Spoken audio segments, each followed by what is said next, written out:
Am I good? Okay. Hey everybody, welcome to the Game Changer. How's everybody doing? Good. That sucked. How's everybody doing? That was very sucked. Yeah. So my name is JP Ostiguy. I am the MC for the event. If you don't like me, that is Jason's fault. Today we're really lucky. We've got some amazing speakers. First of all, let's give it up for Jason's crew. This wouldn't have happened without them. So, guys, thank you. Cameraman, mic guys, the guy who touched my bum, you know who you are, right? We got Barrie Hillier here. He is a wealth of knowledge when it comes to entrepreneurship, AI, marketing, and of course, Sean Kelley. Sean Kelley is the car biz coach. He came all the way from St. Louis. Right? So he is a wealth of knowledge. He will rack your brain with some ideas and better ideas to improve your business. Right? Of course, we have Jason Harris, or I like to call him when he calls me, Miss Amiga Wallace from Pulp Fiction. I don't know why. Just don't know why. Anyway, the benefit today, you're going to have a lot of knowledge. We're going to have a lot of fun. The Blue Jays, I know are going to win tonight because the last two nights they sucked. And if anyone didn't know, anyone doesn't see, there is a shattered window there. That was from a home run. Was it hit by the Blue Jays? No. Okay. It was a bunt gone bad. So the whole idea of today is to give you the knowledge so you can go back to your lives and your dealerships and make more money, make more customers happy, and grow, right? A little bit about me and a little bit of my history. Come on in. I've been in the car business for about a decade, maybe a little more than a decade now, 12 years. I used to be a stand-up comedian. You're going to figure that out soon. I was a professional bass fisherman. I lived in my truck and drove around the U.S. It was very painful. You learn to be poor as a professional bass fisherman. It sounds like an elegant lifestyle, like a professional golfer, but not so much. I fell in the car business many years ago and kind of woke up in Toronto. I started in Ottawa and did well, and then the guy who hired me in Ottawa moved to Toronto, and I woke up in his trunk. And here I am. Now I am the GM of Stouffville Nissan. I'm a trainer, and I help entrepreneurs with networking. So that's a little bit more about me. Your first speaker of the night is Barrie Hillier. Barrie we're really lucky to have him. He's usually not available. And he's worked with amazing companies. He's got over 8 years of advertising just to start, just in advertising marketing. He's worked with Wrigley's, ING Direct, Toyota, H&R Block, Kraft, Atlantic Lottery Corp. I'm coming to see you later. LCBO, I'm definitely going to come see you later. All right? He has had his hands in so much in and out of the automotive business. The guy is a breath of fresh air in the knowledge, and he's very articulate. You're going to enjoy this. Currently, he has EQ. Did I say it right? Equo. Equo is basically a technology that helps entrepreneurs find what they want to learn worldwide. So Barry's going to come up in a second. Barrie is a really articulate speaker, and he's going to have a good time. But first, we're going to try something. Who's on LinkedIn? Raise your hand. Okay. Everyone take out their phone. Some of you have done this before. All right? I believe that everyone shares knowledge together. The community grows faster together. So everyone open their LinkedIn. All right? Go to your home page right there. See the little guys at the bottom of the screen? That's two little guys. When you're logged in, the two little guys there. Right there. Click that. At the very top of your screen, it says Find Nearby. See that? Find Nearby. And now you'll see everyone populate. Now you can actually market and become in their network. So you can actually find nearby. Everyone got that? Any questions? Everyone's populating. Wi-Fi sucks here. A little slow. Find nearby. And if you're on and you're logged in, it'll actually show everyone in the network. Yeah, you have to enable it. So right now I'm on it. No one else is. Did you find it? Find nearby. So go back. Yeah, you got it. So you can actually join everyone on the network. There it is. So I'm just going to start adding people. Now you have a wealth of knowledge of people in the industry, people you work with, people who are your competitors, people who are your friends, people who you'll walk away, the trainers of the day, myself, Jason's crew. You have all this knowledge. And you also, if you ever go to a trade show and you want to look like a superstar, do that. You look like a god, all right? How many people in the room network? Okay? What does the word networking mean? Make friends. Well, it's good. It's make relationships that don't revolve around you, right? You have to make sure that when networking, it's about the community. You grow faster as a community, and the community grow faster together. Don't be a business card ninja when you're networking. You know, everyone know what that is? Someone who flies in by night, you have a business card in your hand, and you didn't know how it got there, and the guy's gone. Or a business card Santa, where he comes and delivers business cards, and then he's off to the next networking event. Right? Don't do that. Try to have, with tonight, you'll float around the room and talk to a lot of people. Try to have really deep conversations with one or two people, get everyone else's contact information, and follow up. That's the power of networking. If you try to have deep conversations with everyone in the room, you'll probably find it'll be difficult, all right? Just try to focus on a couple people, talk to them, get to know them, enjoy the evening. Otherwise, without further ado, Barrie, you're up. We're doing a quick mic change.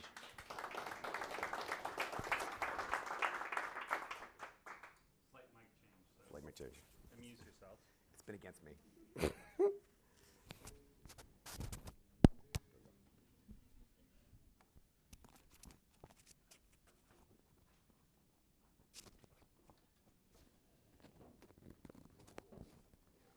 Is that working? Where's the sound guy?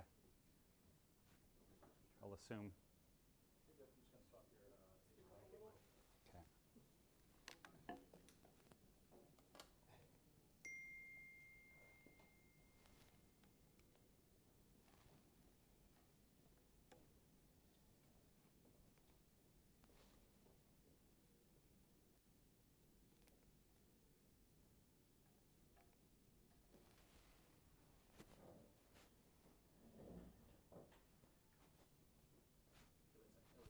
There we go. So thank you. Just to give everybody a quick introduction. So I started in advertising and marketing in 1992. Worked for some of the larger agencies, Saatchi & Saatchi, BBDO, Communique.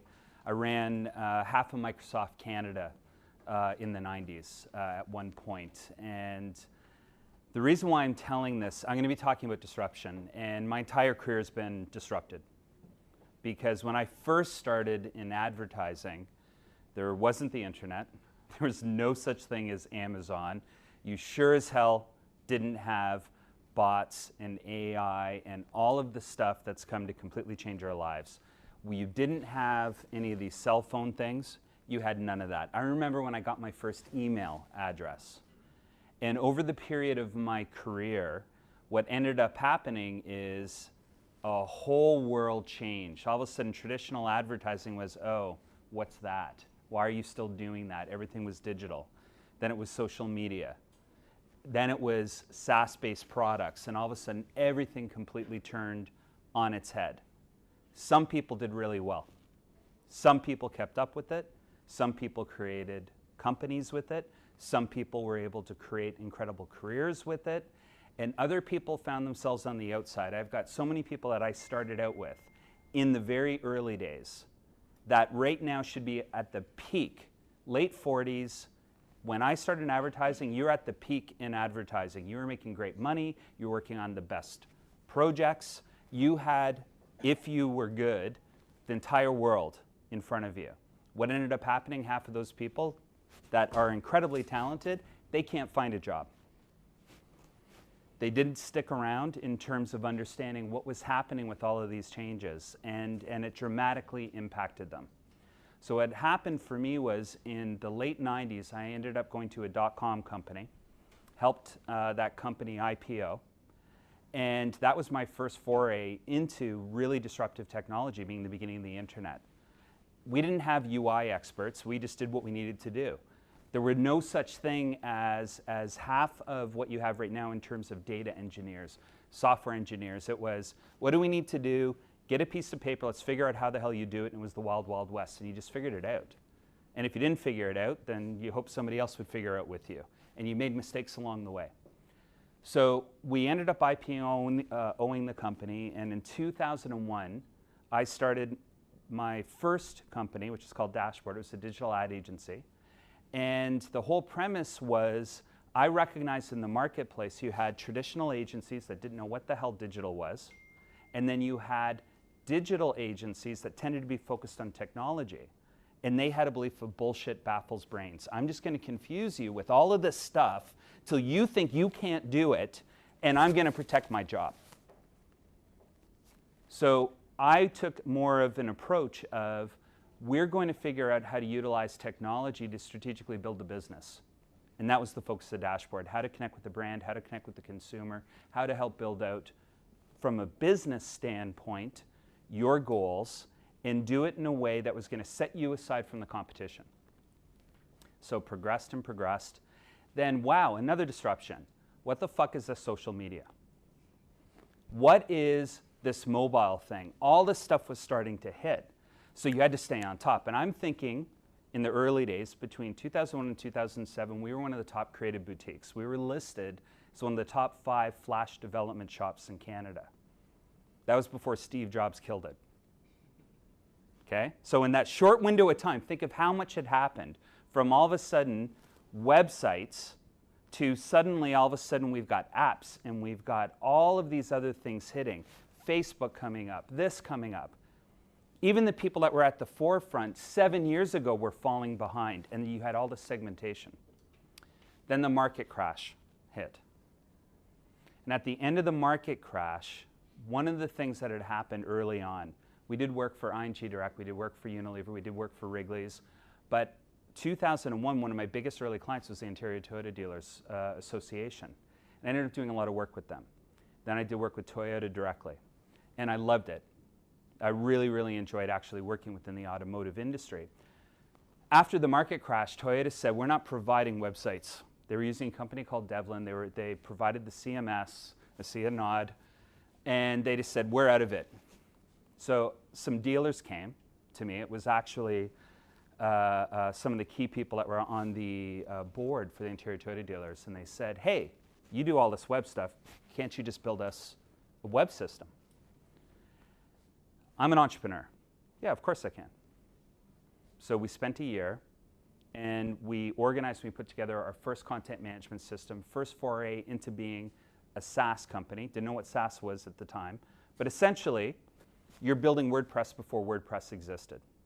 So again, another major disruption. Started out in traditional advertising, got into digital advertising, then got into SaaS-based software development. Things progressed.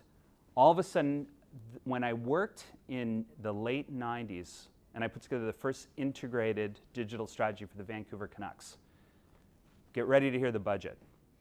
$1.1 million. $1.1 million. Because back then, if you were to put together a traditional web page, you know, we were selling some of those for $75,000, $100,000. Things progressed, and then suddenly by around 2005, the average web budget that I had was between $100,000 and $250,000. Well, then Wix comes along, and all these other companies, WordPress comes along. Major disruption. Why the hell am I going to pay you that when I can pick this up for like next to nothing? Became commoditized. So I needed to shift. So I started getting more into SaaS-based development, and that's then when I worked with Steve Sutherland, and we started to create Bumper. All these things started to progress.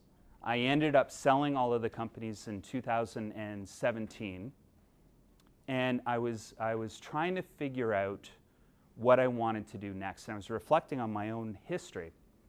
My history was one, not just disruption, but also recognizing that it's very hard to find the right people, find the right resources that you need to succeed. And you just always feel like you're kind of all alone. So what I ended up creating was a company that we're going to be launching actually in the next couple of months called Equo. It's a distributed marketplace set up for entrepreneurs and talent to access financial capital, human capital, and other resources. The point, though, of telling you that story is I've faced in the last, well, since 1992, so 20 some odd years of my professional life, with disruption after disruption after disruption. And that's what you guys are also facing. That's what I really want to spend a bit of time talking about. Okay, we're going to do it this way. Is that going? Is it turned on? This is a disruption. What's going on?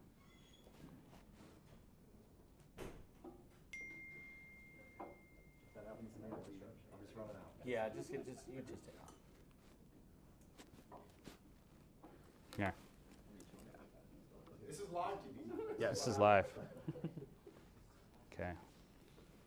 Maybe end the show and then restart it. Sorry, guys. Talking about disruption.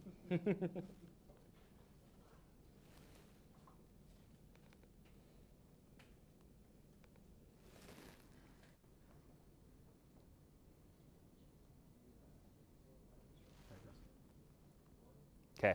So in looking right now, I just want to do a quick shout out. What industries right now do you think are ripe for disruption? Just throw out. Automotive. Definitely. Any others? Insurance. Real estate. What is it about that you look at and you go, Jesus Christ, somebody's going to do that better? Come on. Technology.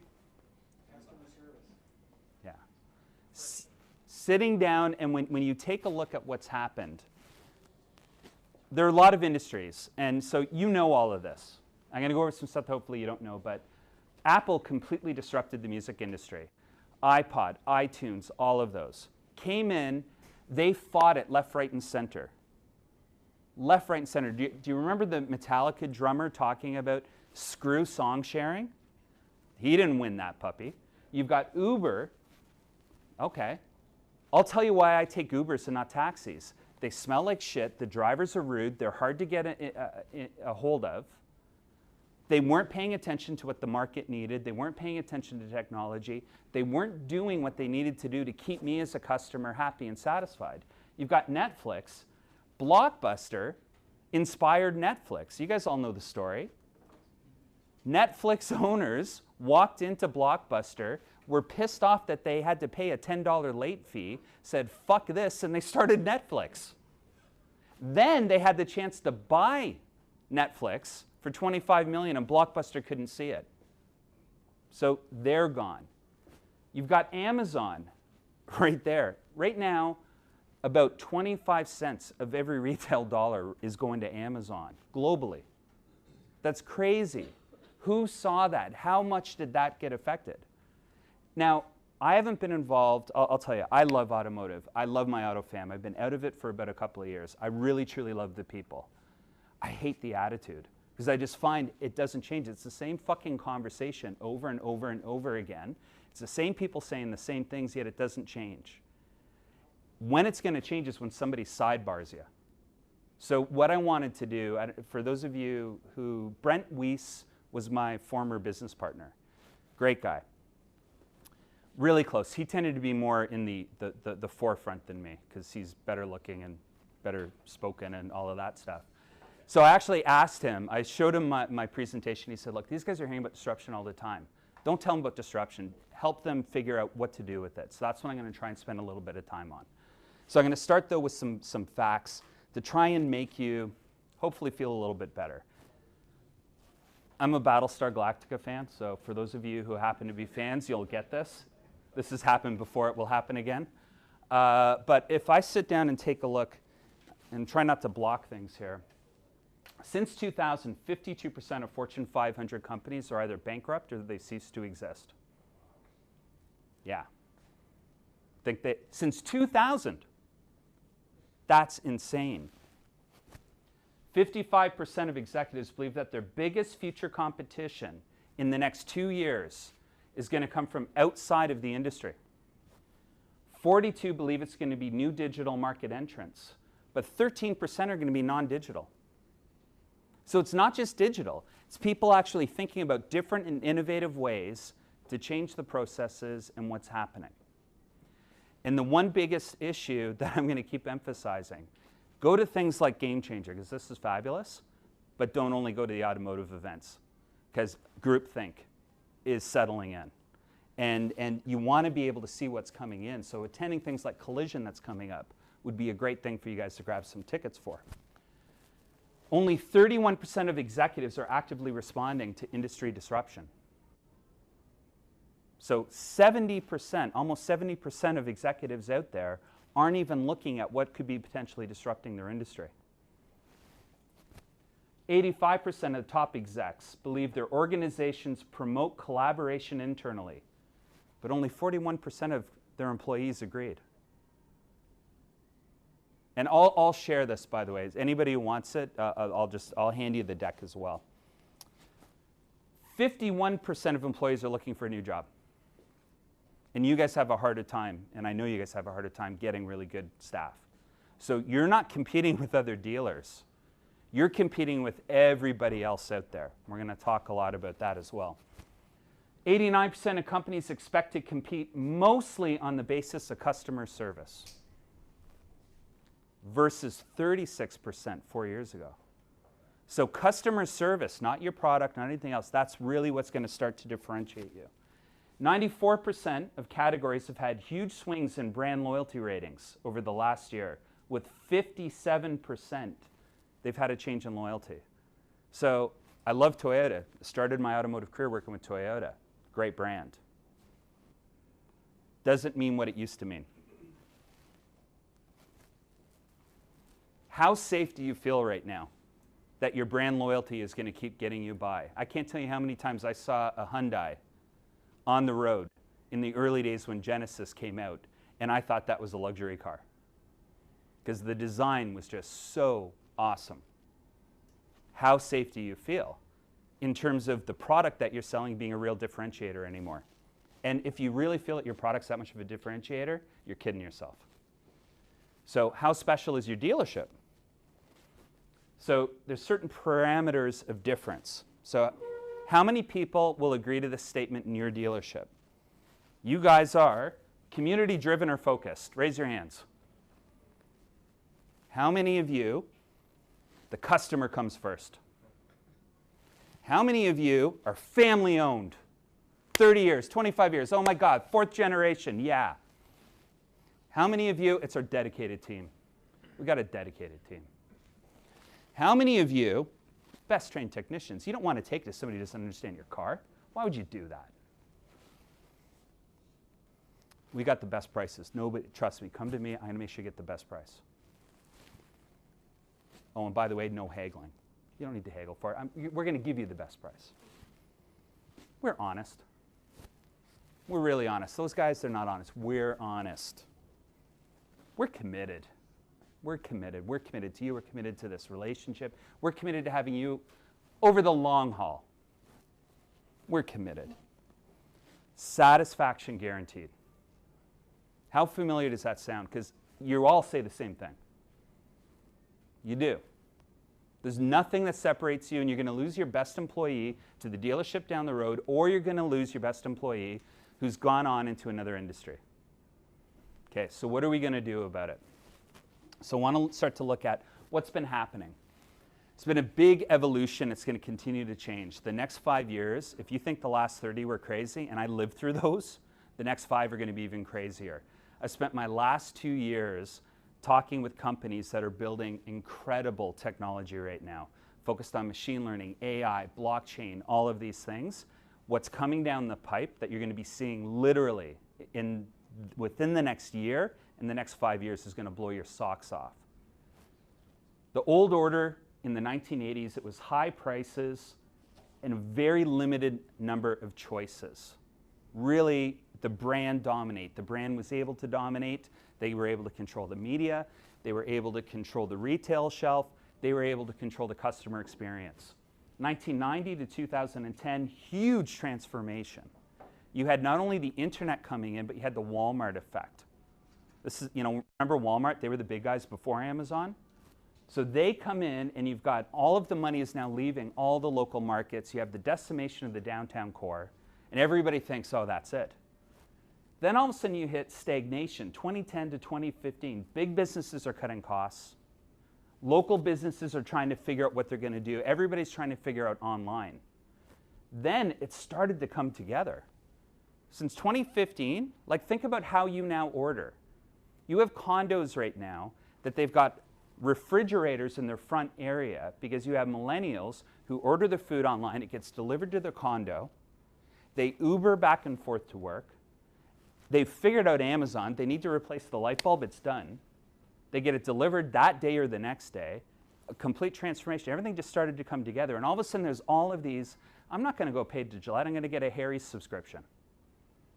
Totally changed. The CPG markets, they're trying to figure it all out right now because people don't want to eat shitty food. They don't want to eat the big brand stuff. They want artisanal, right? Remember when that wasn't a word? Now you've got what's coming up. 2020 and onward. Big businesses can't react fast enough. You've got a situation where you've got more flexibility, market intelligence, a lot of data. You've got customization and technology that's allowing people to understand exactly what it is that they need, how to get it, and you've got an entire system that's set up on personalizing that experience. Now what's coming up? We're going to be seeing tech-savvy small businesses, which you're already starting to see. Micro brands that operate as well as what big brands used to do. They can move faster, they can think faster, they have real...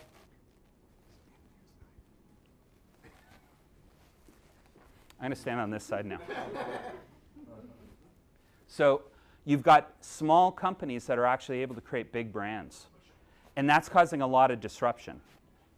It's creating a lot of opportunities because there's a lot of merger, a lot of acquisition, a lot of those things happening. So how do we get prepared for all of the change? So the first part is there's all sorts of trends and there's a lot of signals of change that you need to start to be aware of. So looking at what's happening in social changes, what's happening in technological, economic, environmental, political, value changes. So my wife is now working at a not-for-profit, and it's so interesting as you think of value changes. She was in a presentation, and when she said what they went through, I was like, oh, okay, I kind of get it. There's a part of me that doesn't get it. There's a part of me that definitely supports it, and there's a part of me that just goes, oh. And when they did the introductions, it was, hi, I'm Jennifer, and I refer to myself by her. It's a value change. It's a significant value change. You're seeing it in advertising. If you take TTC, you're seeing on the ads, trans models. You're seeing all sorts of things that are all happening. Significant value changes that you're either with or you're against, and things are really going to impact your business depending on what side you fall over in the next 10 years, right? So how do we prepare for all of these changes? So I'm going to start off first and foremost with purpose. You need to have an organization transform based on an aligned and a very bold vision, and it needs to have purpose and a strategy attached to it. Why is that? Well, it starts really with the question of why. What is your purpose? Why are you guys doing what you're doing? And look, I've worked with dealers.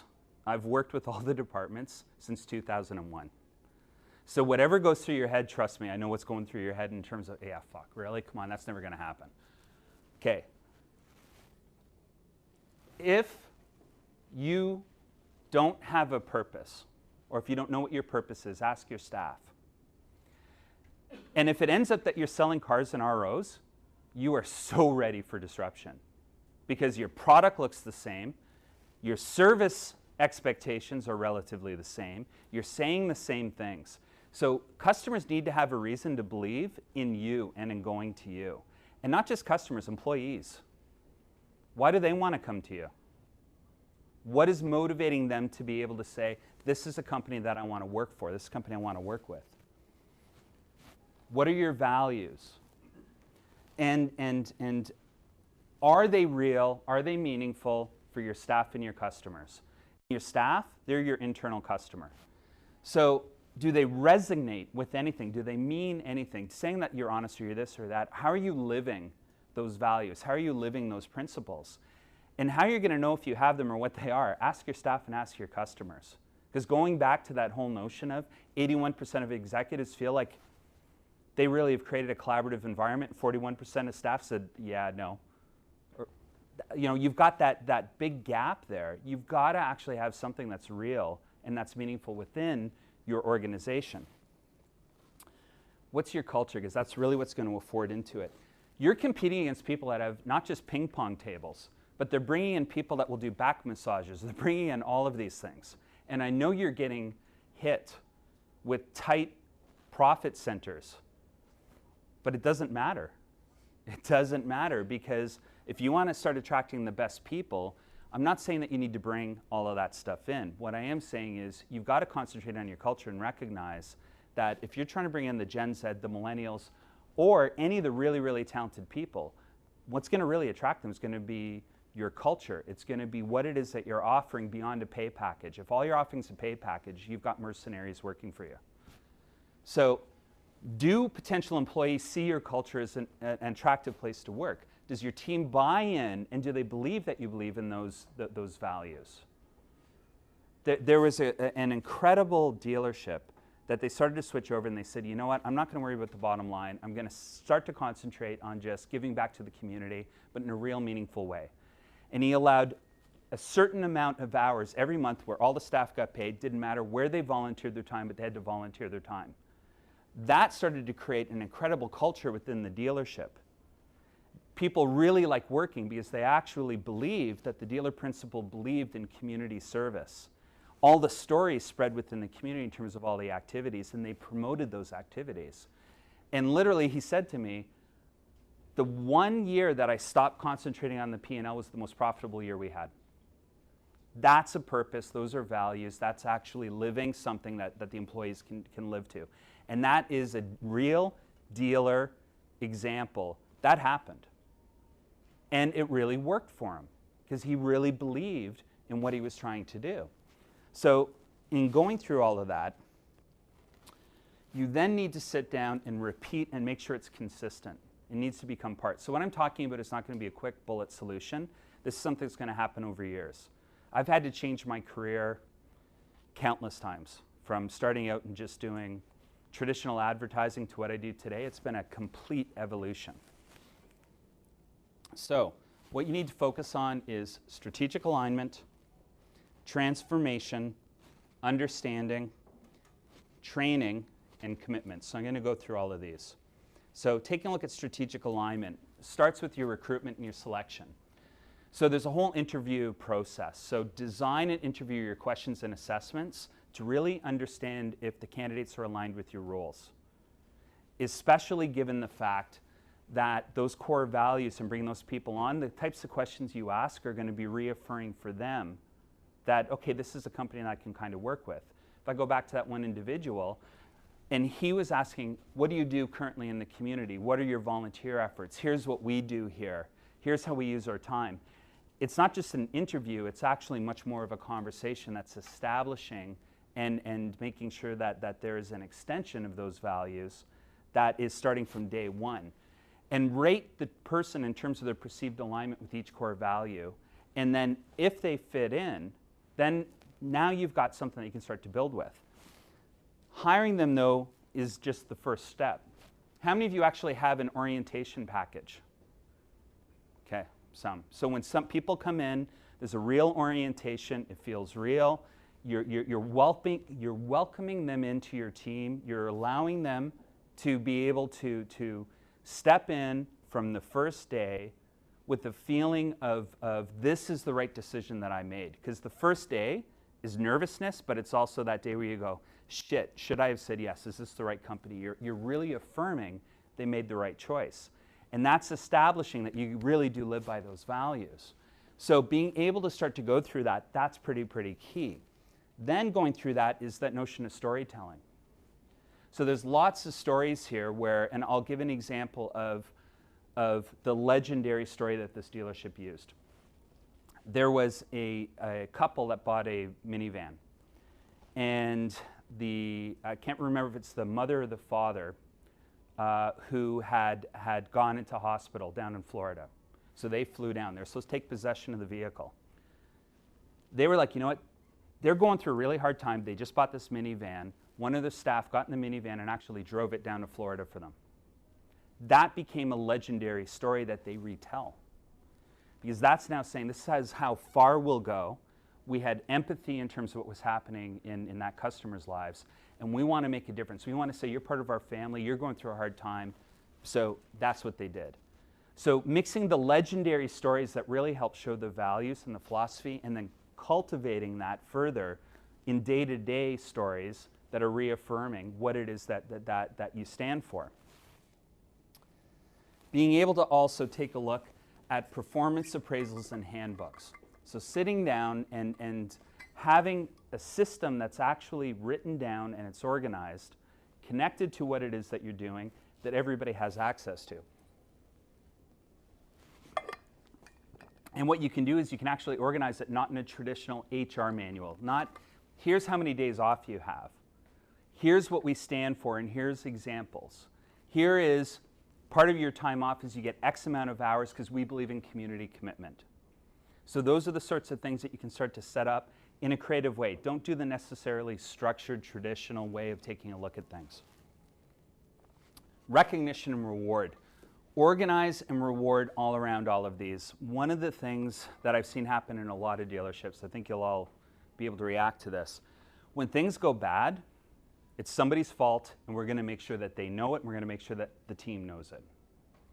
That doesn't happen when somebody does something well, or it's not celebrated enough. Spending more time focused on pushing the organization where you want it to go versus punishing the organization from where it was is going to be really, really critical. And don't be afraid to fire. I think one of the biggest issues that I've seen in almost every organization, so this isn't just automotive, so-and-so is a really good performer, so-and-so is a really good seller. Yeah, you know what? They're also assholes, and they're damaging your culture, they're damaging your business, they're making people that are really good people quit, and they're throwing the whole organization off. Try to train, try to reward, but don't be afraid to fire and let go, because you're trying to future-proof for the future. And at the end of the day, when those things start hitting you out of the left and the right and from behind you, the individuals that tend to be the people that you should have fired a couple of years ago are the people that are going to sink you as soon as things go really, really badly.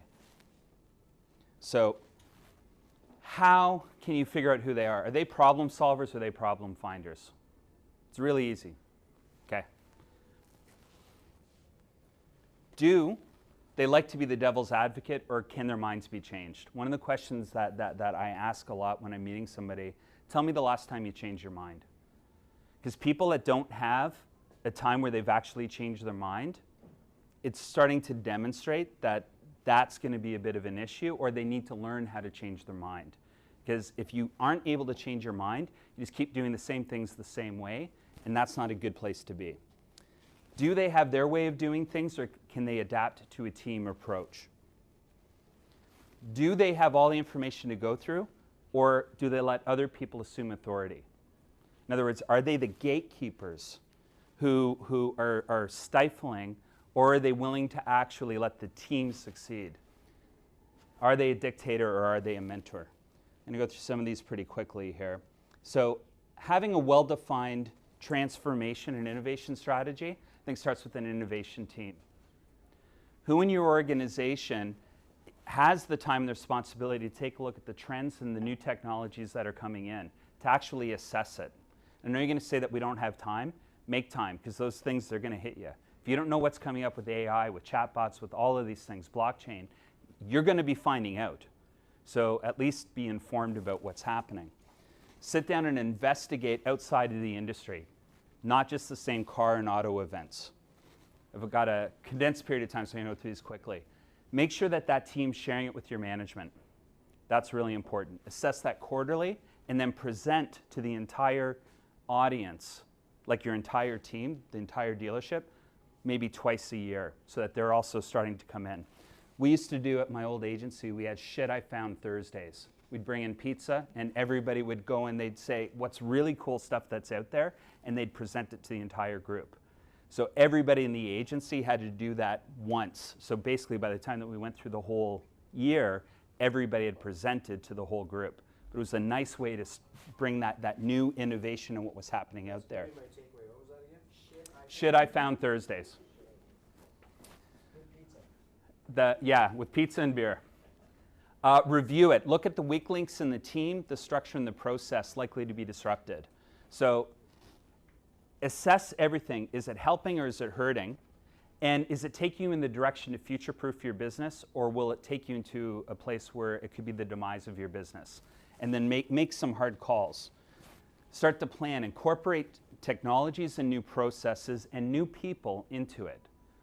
Everything isn't about a new technology. But being able to incorporate the right people with the right training and the right technologies is going to be key. And then test. Everything should be based on KPIs. What's the impact, the challenges and barriers? What's the expectations versus the implementation and the results? Did the technology improve things or not? And then understand what was happening. So in the technology, one of the things is I like people to look at technology as they would their staff. Actually do a review. What's the performance report? What's their role? How are they doing? Are they failing, meeting, or exceeding expectations? Are they supported properly? Is training required? Have they been onboarded? And have they kept up with changes that are affecting the ecosystem? So review each of your technology exactly the same way as though you were doing a staff review. KPIs. Numbers don't lie. And what you believe is happening is usually wrong, including, like, I can't tell you half the times I was wrong. What are the key performance indicators for the technology, people, and innovations? And based on that, keep monitoring them. See where people are slipping, where are people growing, agree to what they are, and maintain them. Because numbers make sure that you've got an even platform that removes emotion. And from a team, does the ownership support transformation and innovation? Because root rot begins at the top. If they don't buy into it, it doesn't matter. Your employees are going to quit. I'm not going to tell you otherwise. They're going to keep doing what they're doing till it implodes, till they sell it, become the real estate play, or they just turn into a shitty thing and they're just going to ride it out. But the good people are not going to stay. Do the departments support transformation and innovation, or are they siloed? And does the overall infrastructure allow for these things to happen? You got to just assess it, take a look at it, and look at it realistically about how can you change that. And a lot of that is all going to be based on how do you improve the experiences for your staff and for your customer. Sitting down on training, I'll go through real fast here. Look outside the industry. Integrate creativity and innovation to the everyday work. That's going to be really important. So if you thought that your team can't respond to this, you're part of the problem. If you don't think that you can integrate new creative ways and innovative ways of looking at your business, you got to think again, because inherently we're all creative individuals. We really are. So that can change. So look for a mentor or a coach. If you don't know how to do it, go out there and find people. There's tons of meetup groups. There's tons of things that are happening, especially in Toronto Waterloo, that you can actually really get a sense of how much is happening technologically and from an innovation standpoint in this region. Develop a very accommodating leadership style. In other words, listen to all of your people. Don't look down on the subordinates, because again, 51% of people are looking for a job. The last thing that they're going to look for is to take shit day in and day out. So I'm going to jump through a few more of these. Give your workers a real sense of freedom. Invest in the culture. Provide the team and yourself with the resources that you need. Allow employees to fail. And I know it's a tough one, but learn from it collectively together. Acknowledge the contributions when they make them. Understand how to assess risk and how to develop innovative ideas. So there's going to be a lot of stuff there. Happy to talk with some people on how to go about doing some of these. And remove the barriers to cooperation within your teams. That's one of the key points. The starting point is the owners and managers don't believe in it, and then you've got the departments that aren't willing to do it. Those are two of the key barriers that are really causing a lot of issues. Remove those and you'd be in a much better spot. I do have some more stuff, but out of time, I believe. So, couple more minutes. So, hold on. You're worth it. All right, thank you. So commit. So this is actually the last. So we're good. So being able to, you're going to master it. What? Have a commitment to change and make a real commitment to it. And it's going to be important because if you're not committed to it and this is a one-off, it's not going to work for you. So status quo won't do. And you got to look, if you've been doing things the same way for the last 10 years, that's your starting point. Sometimes you're doing it for the past 10 years because it really works. Your customers like it and your employees like it. Keep doing that. A lot of instances, one or both of those, it's not really working in your favor. So those are going to be the first places that you want to take a look at and start to change those processes. So the whole notion of the F&I office, and I'm not going to go into it because it's a minefield, but there's one of your starting points. Because show me a customer that appreciates that. Recognize that you got the power to change proactively or reactively, but it's coming. And trust me, it's coming. I couldn't stress, go to Collision this upcoming week. It's the largest technology conference in the world, and it's going to be in Toronto, May 20th. It's not a sprint, it's a marathon, so commit to the long term and ongoing change. Reevaluate people, systems, processes, and technologies on an ongoing basis. Because some are going to work really well until they stop working really well. And that's when you got to just assess how to get that change there.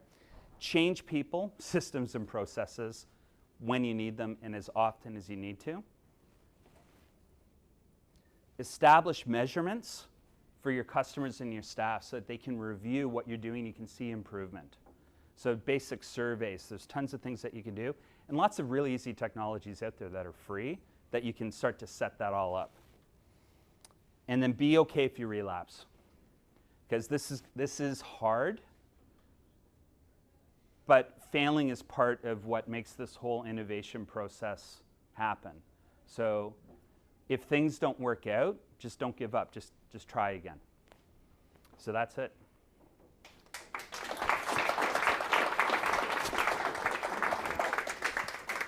That's a lot of information. I'll put you on the hook. Are you going to be able to mail this out to everybody? Yeah, anybody can have this. I put this together just for you guys. And so feel free to have it. And if you got any questions, I'm happy to do this. I don't know if it did what I was hoping it would do, but the intent was to just try to provide some working tactics and approaches to be able to actually implement something.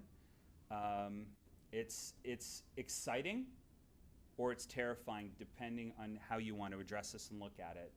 But just look back on how much has changed in the last 20 years.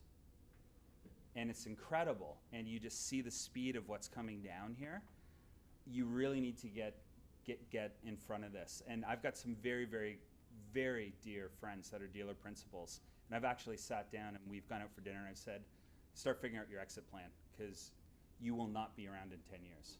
So unless this is a real estate play, figure out what you're going to be doing. Mainly single dealerships, but that's how strongly I believe that it's going to get disrupted. You gave me the feels. I don't know. Everybody? First of all, congratulations you all for being here. It means you want to take a step closer in improving yourselves for your career. So for you guys, the best part of these events is, besides listening to me, because I was talking the other day and someone was like, that voice sounds familiar. I'm like, oh, strip club. It's okay. We'll do it. He's like, I like that voice. I'm like, I know. So the biggest part about these events is to help you improve at all levels, from the dealer principal down to the lowly salesperson, right? And the biggest thing is understand that if we get better, we can help our customers better, we all benefit, right? So, so Sean is, I'm awestruck a little bit about Sean. He has man crush, bromance. Go farther. Don't talk about the strip club stories. No. I want the crying game. No, it's so a little bit about Sean. He has a lot of dealership experience. A lot of vendors in the training side are trainers and not haven't necessarily lived or been around the dealership. I've known a lot of trainers who are amazing trainers, but they can't relate to us as humans, as people in the car business. Rob's shaking his head. He's like, fuck yeah. So the biggest thing to understand with all of it is we're going to learn. Sean's a great speaker. Not only is he really tall, he also is a war vet. So thank you for your services. He has a lot of life experiences. He actually worked in a dealer in Hyundai. He was the #1 Hyundai dealership in St. Louis, the #1 in the region as a GSM, and has grown from there. He spent years working with a coaching CRM, helping develop it, helping teach it, helping making sure dealers work on it. And he wanted something better. So we decided to break out in his own and have being called the Car Biz Coach. And if you've looked at him on LinkedIn, if you haven't followed him on LinkedIn yet, you've got to do it. His content is amazing. He gives a lot of props to a lot of people, so it'll help promote you. And it's all relevant. And a lot of people online now aren't relevant. They talk about narcissistic ways and how they've won the battle. And Sean's not like that. He does a lot of how you get better. And I think honestly, I think you really care how people improve. So without me talking anymore, I'm going to turn it over because I just want to listen to him. Sean Kelley. Thank you. Thanks, JP. You've set the bar pretty high, my friend. Thank you for that. No, I appreciate it, guys. Guys, first off, I've never been to Canada before, so I want to tell you, Toronto's, so far what I've seen, the Loose Moose, my Airbnb, and then this place, which so far is awesome. I feel right at home. I was telling Jeremy, I was like, man, I feel like I'm in the old school Busch Stadium back in the day in St. Louis. So I didn't know you guys had baseball up here. I'm totally joking. Totally joking. No, it's a real honor. 1992. Honor to be here. I'm already, sorry, Jace, I gotta go. All right, so today what I'm gonna be talking about with you guys is training versus coaching. Do we really understand the difference? And now that JP's told you all the awesome things I've done, I'm gonna tell you how screwed up I am. So that way you can understand the journey and why we are all in this room together, and I happen to be here with you. So I was in the Army. I was a special operations sergeant, and I spent over 2 years in combat zones. My biggest fear was losing someone on my team, and as such, I studied leadership like it was the most important thing to master. I read books on it, and luckily, and thank the Lord, I was able to bring everyone home in one piece after Iraq. I actually was over across in that country prior to the war even kicking off. But I got out of the Army, and I did a great job turning into a civilian when I bought a house I couldn't afford just before the subprime mortgage crisis on one of those arm loans, and then I knocked up my fiance, and then I wrecked my car on the way to work. I was doing awesome as a civilian. I was this close to going back in the Army. I mean, I was stressed out, man. I couldn't, literally, I was behind on my wife's engagement ring payment. I was freaked out, but luckily I had wrecked my car because when I was sitting in the finance office, the man named Jeff Cash, ironically enough, says, hey, would you consider selling cars? At the time, I was working my way through college and applying for jobs at Enterprise. I just applied for a job at Enterprise Rent-A-Car where I was going to make a $28,000 a year salary. I was really excited about that opportunity, which I didn't get because as I was walking in from the interview, my wife called me, honey, what are we going to do? I'm pregnant, oh my God. So needless to say, I had a hard time interviewing. But I'm sitting in the finance office, and the finance manager is like, yeah, you want to sell cars? I say, how much do you make? And he's like, oh, in a bad month, you can make $3,000. I'm like, I'm in. That's more than I made when I was in combat. Are you kidding me?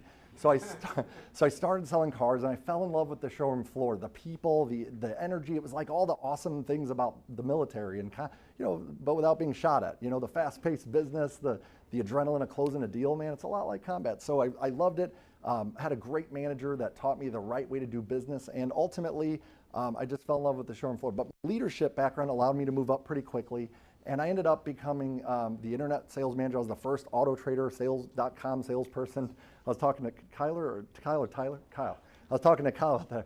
I was the first autotrader.com salesperson in St. Louis, and really had my Joe Verde scripts, man. I was ready to rock. And you guys remember the Joe Verde scripts, man. Gosh, who's the lucky one getting in the car? You're someone you know. Got it down. So anyway, I then became a finance manager, became a used car manager, and then ultimately became a GSM. And as a GSM, I failed miserably. And what I mean by that is I failed because I had the industry average over the industry average turnover in the USA down there, South America, we'll call it that for now.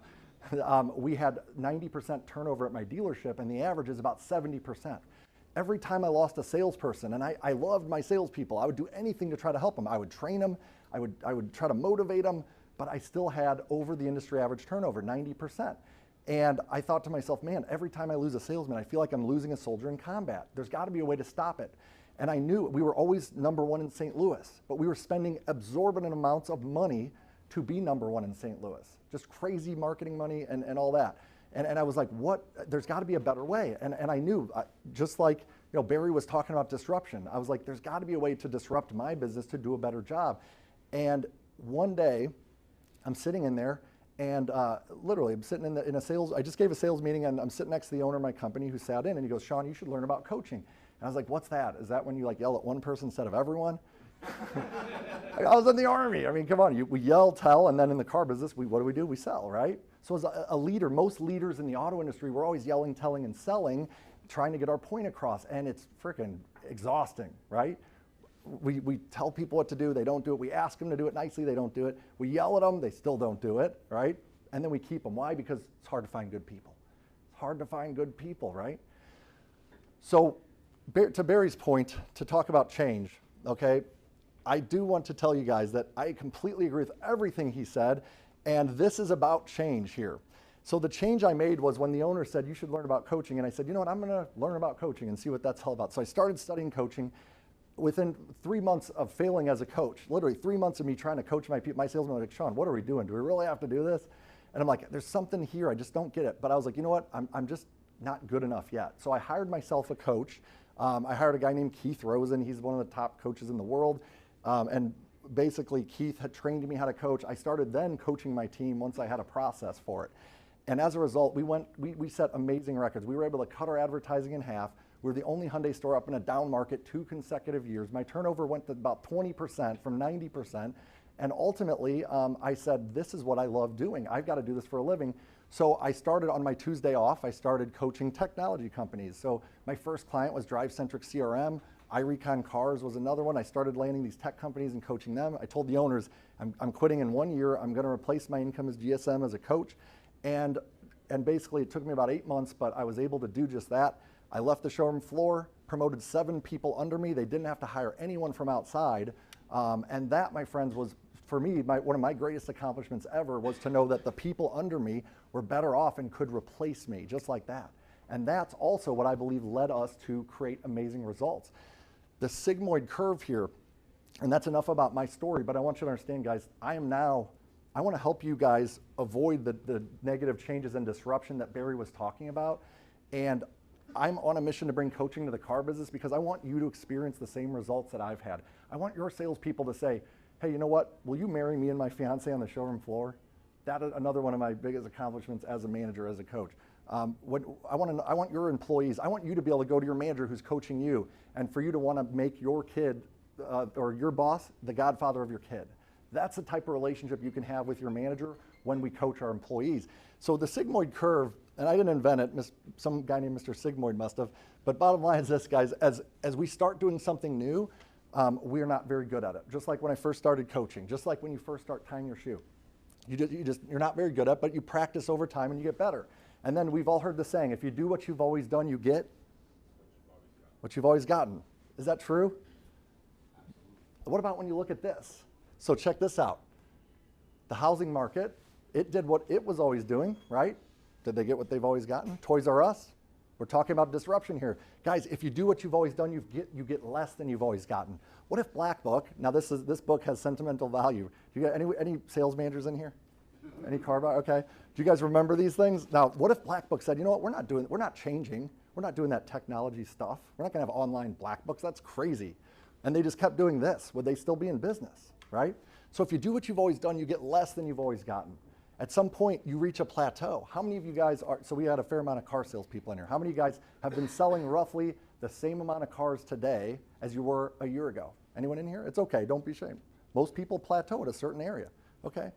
If you're roughly selling the same amount of cars today than you were 6 months or a year ago, you've reached a plateau. And at some point, if you keep doing what you've always done, you will start going backwards because of the sigmoid curve, because the rest of the world is going to change around you.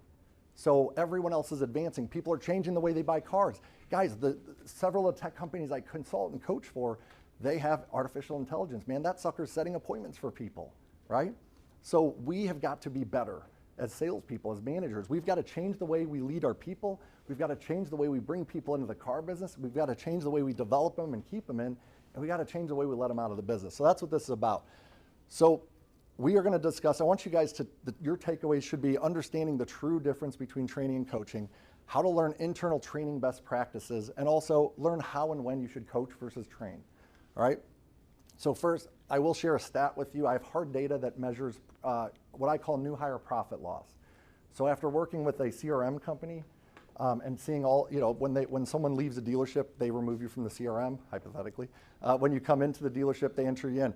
So if you look at these metrics here, you can see how many ups, and this is, I literally just pulled this like 2 weeks ago and pulled this report out of some random dealership I just started coaching. And so this is how many ups they take. And then this is walk-in traffic, for the record, when I say ups, in case it's a different terminology. This is the closing percentage, okay, of that salesperson for those. This is just like 2 weeks of data, okay? But the reason that I show you this is because 3 of these people are new hires, okay? Look at the volume of opportunity and the closing percentage. Which 3, if you had to guess, which 3 are new hires? Go ahead and say new hire or not. 32 opportunities compared to the next, 9% closing. New hire or veteran? What do you think? New hire probably? Okay, 24 ups and 25% closing. New hire or not? That one's not. This one, don't worry about that. That's someone that just started, literally just started. 18 and 27% veteran.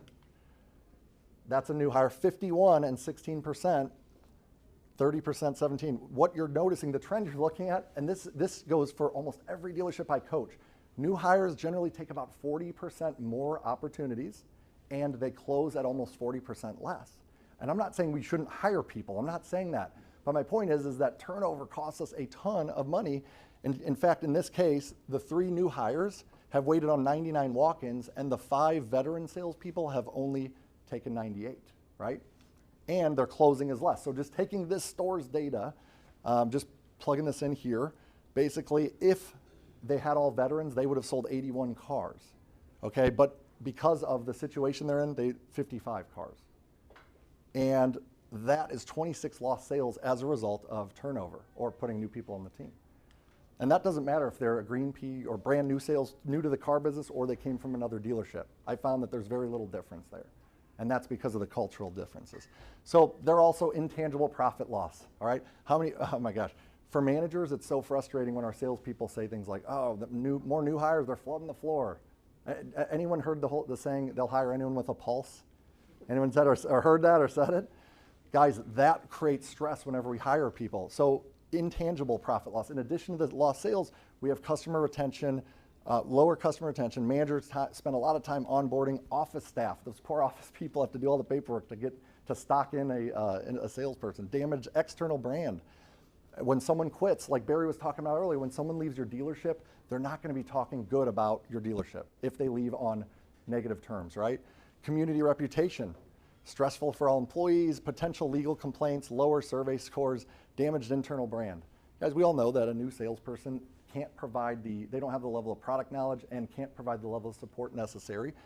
So understanding that turnover was one of my biggest challenges that I wanted to tackle, and in doing so with coaching, I was able to lower that. So I'm going to share with you guys how to do it. And I also want you to understand how coaching affects performance. And guys, if you're a salesperson and you're not receiving coaching, that you've got invest in yourself. I don't care if it's with me, I just hired my second coach, and I didn't fire my first one. I just hired my second coach 2 days ago because I want to invest more in myself. But an employee motivated, there are 10 things that motivate employees. Number 1, am I valued? Does my manager care about me? Number 2, am I appreciated? Am I recognized? Like literally, do I get recognized for doing a good job? Do I have a purpose? Is what I'm doing actually fulfilling for me? Do I feel good about what I do? I'll never forget as a manager when my purpose was about the money. For so long as a salesman, I was like, I got to become a manager. That was my purpose. Then I became the manager, and my purpose was money related, And it was just kind of, I was going through the motions every day. Then I was like, you know what? I promoted someone and it felt so good. I was like, that's my new mission. That's my new purpose, is to promote people, move people up. All of a sudden, my drive went through the roof. I was coaching a salesperson in Kentucky a few weeks ago. And literally his boss like, please get him to be motivated, Sean. I'm like, okay, I'll try my best, you know. So I sat down with this fellow, really nice guy. And he had a basically, I was like, what motivates you? He's like, well, you know, when I go outside and it's rainy or it's cold, and then I just want to go inside and sit down. He sells 10 cars a month. I'm like, so is it the money that motivates you? He's like, nah, I live with my dad. I'm like, well, what drives you? What are you passionate about? And he's like, cancer. I was like, tell me more about that. And then he tells me that he had lost his one of his parents, his mom, to cancer, his grandparents to cancer, and one of his siblings. So for him, that's a big deal. I said, well, what do you do for cancer research? And he's like, well, he's like, I do a lot of charity bike ride event and things like that. And ultimately, I said, well, what if you sold cars for cancer? And he's like, well, what do you mean? He's like, well, you only need to make $3,000. So what if every dollar you made over $3,000, you gave half of it to cancer research? And he started doing that. So instantly, the next month, he doubled his sales. Never went backwards. Started making social media posts. So purpose is something that motivates people. Fulfillment. Are we skilling up? Are we mastering new skills? Are we independent? Can we make our own choices, or do we feel like we're micromanaged by our managers? Are we developing in our career? Can we move onward and upward in our career at the pace we want to move? Team cohesion. Are we part of a team that's all working together to accomplish a common objective? Is work fun? Man, if you don't make work at the dealership fun, people are going to find a way to make it fun. I had a dealer principal I was coaching, and he came to me so mad. He's like, Sean, I was just down there and I saw those guys playing Jenga. You guys have Jenga up here, the little blocks of wood? Okay. He's like, I saw the salespeople in one of the parts offices playing Jenga. I mean, during the workday, what the heck? I go, well, how many hours a day do they work? He's like, 12. I'm like, okay, so they should not have fun for 12 hours? I'm like, that's really nice of you. He's like, good point. But I was like, well, what if you make work intentionally fun? Like go down there and have Jenga time. Like you schedule, like just go down. So he ended up getting he's like, that's a good idea. So he got those little the bigger version of it with the 2x4s. So now he goes through his dealership, he plays a little Jenga game with his team intentionally, and then afterwards it's 20, 30 minutes of fun. And he's like, get back to work.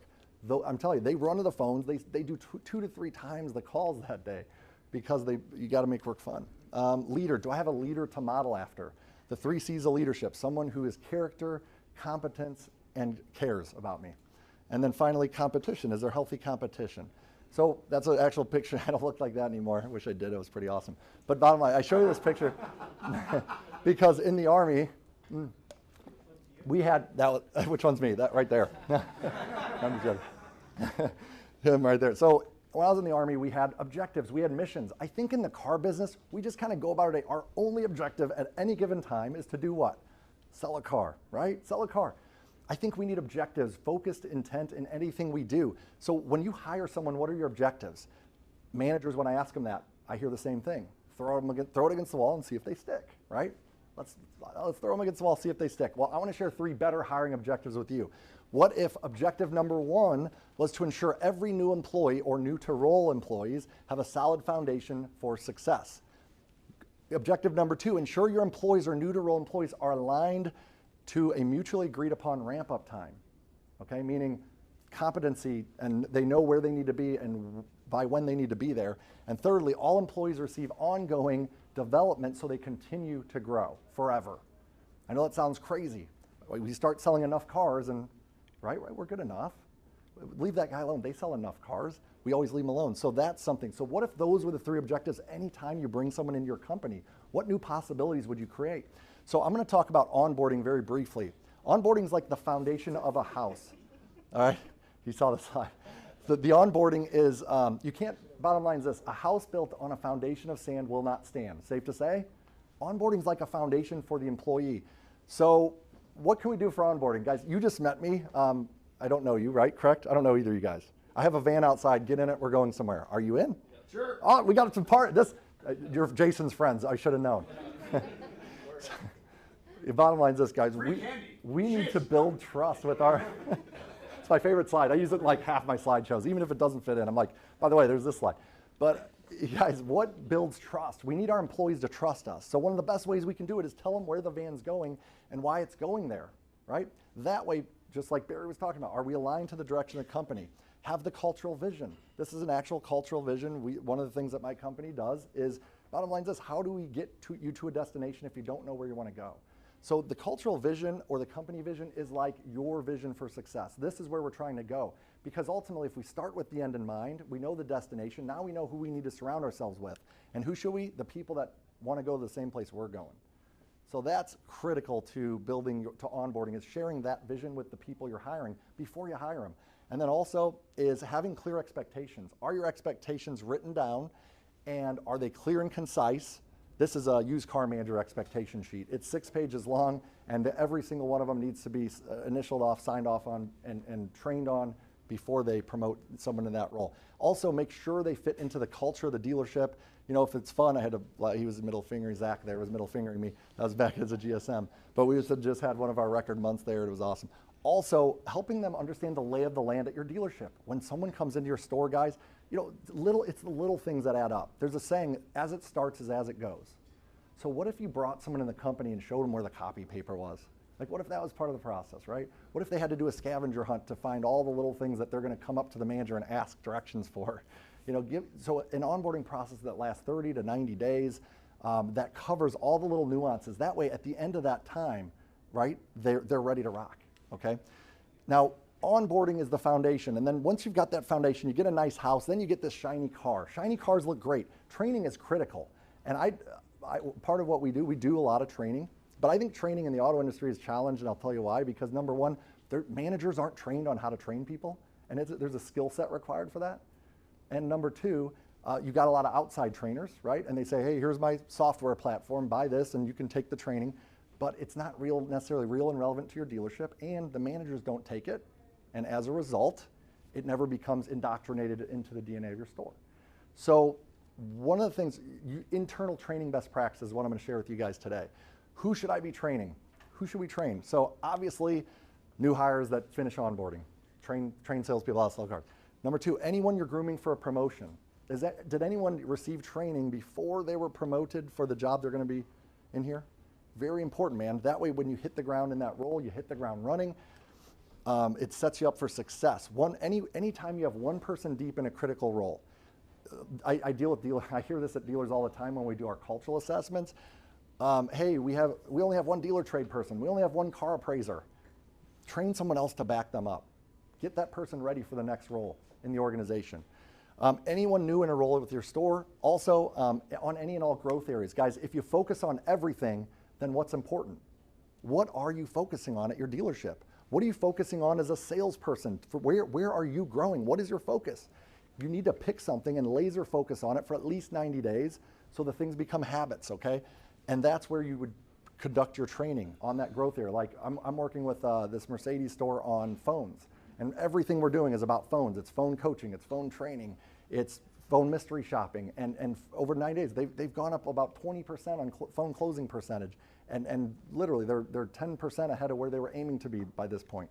And we're gonna pick a new one at 90 days. So what should I train on? Sales processes and best practices. How many of you guys get sales training?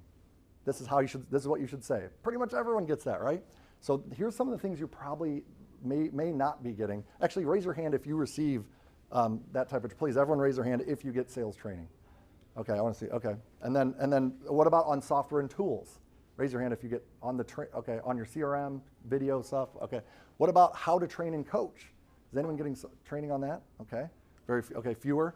Leadership development, how to manage and lead a team, okay. A little bit less even. Soft skills, how to communicate effectively, how to have difficult conversations, okay. Awesome. And then also cross-department training. Almost no one does this. Can your parts people come up and sell a car? Can your sales people go back and help with write an RO? These are opportunities.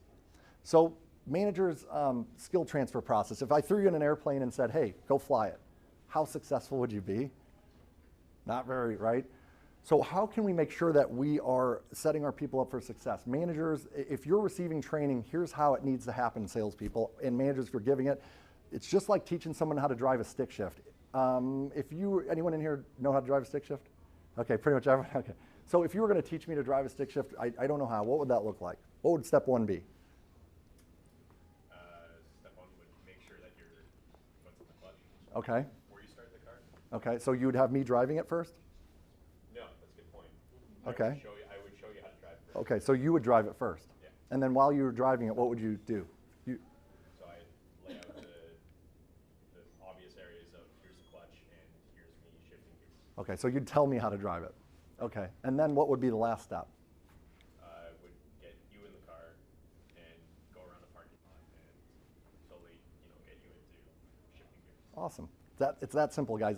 The same things that we try to teach, that we need to teach our employees to do, and our coworkers to do, and even our managers to do, are the same. It's just like teaching someone to drive a stick shift. Tell them how to do it, show them how to do it, and then finally watch them doing it and see if they kill it. We can't just tell people how to drive a stick shift and then expect them to go be able to drive a stick shift anymore. And that's that's a simple skill transfer process. And if you do that every single time, I loved what Kyle said earlier. He said, yeah, I train them on phone stuff, then I listen to their calls, and I'm like, awesome, he's teaching them how to drive a stick shift, right? So that's an easy skill transfer process. But best practices, okay, how should you be training? It should be carved out, classroom setting, skill assessments before, shadow team leaders. How many guys have team leaders at your dealership? Anyone? Man, team leaders, having that employee, that's who you're grooming for the next line of leadership. Team leaders can take on this role, and they should do it without extra pay because they're learning to lead people, all right? And you're learning to help people get better. Your success can be judged by how well you groom someone that's shadowing you. Strengths-based training. When you're assessing people consistently, you find out who's good and who's challenged in key areas, right? And if I find out that you're really good on the internet, then I could say, you know what, would you teach a class on the internet once a month for the entire dealership? Ultimately, as a manager, I don't have to do it all if I delegate that out. Desired training for current employees. Who wants training? Bottom line, if I asked each of you guys, write down one area where you want training. How many different answers do you think we'd be just in this room here? A lot of different answers. Would you guys agree with that? So, but where do we get our topics for training? Who decides what we're going to train on? What did you say? Yeah, the managers are like, this is where you need training. Let's do it. And everyone, and I'm not saying that, like I said, group approach is okay, but ask your people. If 1/3 of this classroom says, hey, I want training in how to ask for the sale or overcoming objections, that would be the class. And what's the level of buy-in for that class if that's where they want the training, right? If they want it there, they'll listen to you there. Whereas if I just try to cram it down your throat, you might not like it. Also, need training for everyone. Managers can also decide, but everyone should go through. You should have a curriculum that everyone should go through. And then ultimately, there should be content, and it shouldn't just be me talking in a classroom. There should be content materials and even job aids or scorecards, right? So it's not just a real subjective approach. Benefits to involving the team. If you involve, like if you take your team leaders, the salespeople that are really good in key areas, your BDC people training on internet stuff, your social media guy training on social media, it will make that person better because when we train someone on something, we get better, right? Another thing too, it'll bind the team. If I help onboard and train someone as a salesperson, I now have a vested interest in their success, right? And now there's more than one person looking out for that salesperson. Help identify and cultivate the next leaders. Employees get multiple perspectives. Man, if as a manager, I can only say how I do it a certain amount of times, right? So salespeople, we all get tired of hearing the same thing. So ultimately, when someone else, if hearing another perspective can go a long way in helping someone learn in a new key area. Another thing too, when you train someone, it meets certain employee motivation requirements, right? These here, so they're feeling valued because we're investing in training, whether it's the manager's time or an outside training. Does it help them feel appreciated or recognized?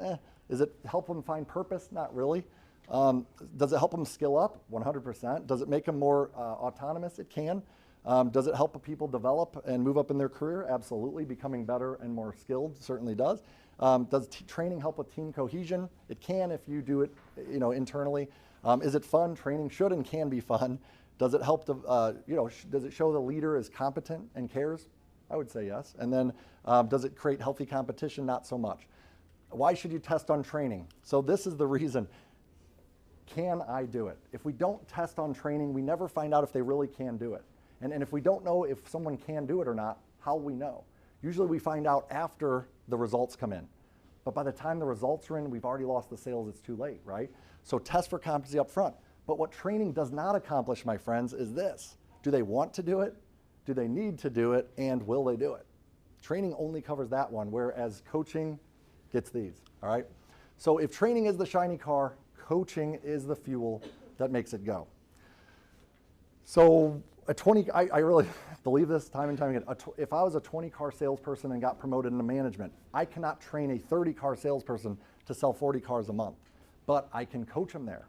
It's that simple. I can coach them there, and that's the only way to take your middle of the road or average, the salespeople that have plateaued, or even your top producers. I don't care if you're a 50-car salesperson, if you only sell 50 cars a month and you've been doing it consistently for 6 months, you've reached a plateau. You've stopped growing, right? You need to make a change. So coaching, who should I coach?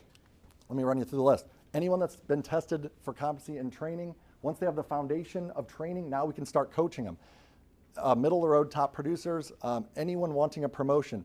This is, by the way, so important, guys. This was huge in me growing my dealership sales and results, because think about this. Would you rather see a 20% increase from a 10-car salesperson, if you're a leader, right? Or would you rather see a 20% increase of a 20-car salesperson?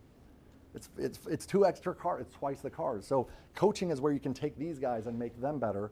Whereas when they go to training, what do they always say? I have 1 or 2 takeaways. They always say, I like training, I always take one thing away. After 2 days, you take one thing away, are you kidding me? So that's where coaching will really help them. Anyone who's wanting to move up needs coaching, all right? Bottom performers, coach them up, or, I forgot to take that out.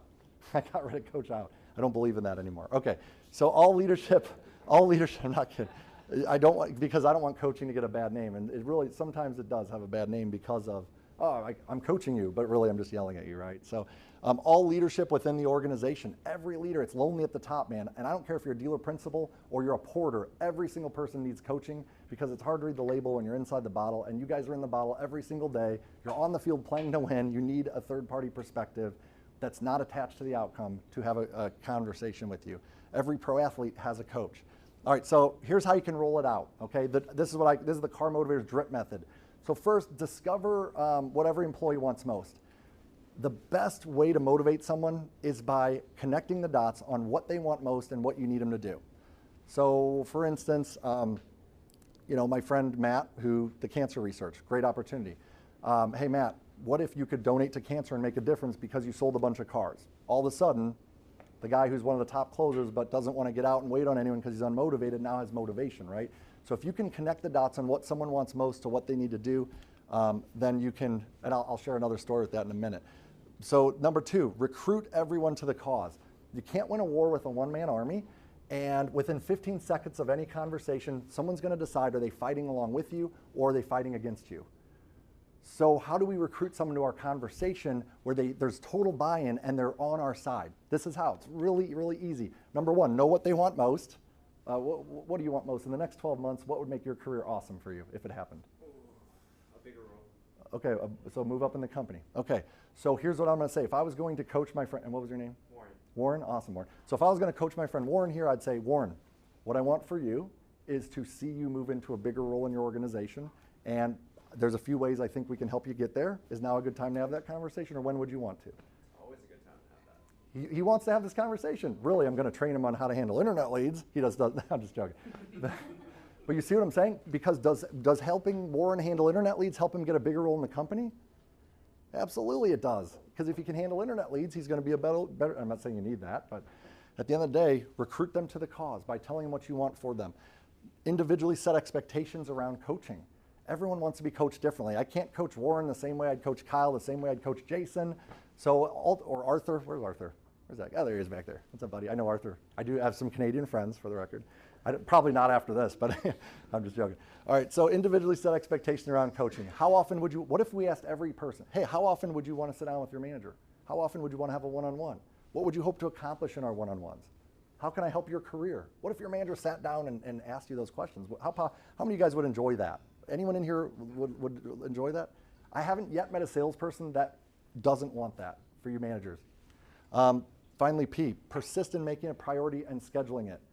And this is where that one man deep in critical positions. Of course, there's no time for you to coach people when you're the only person in the role, right?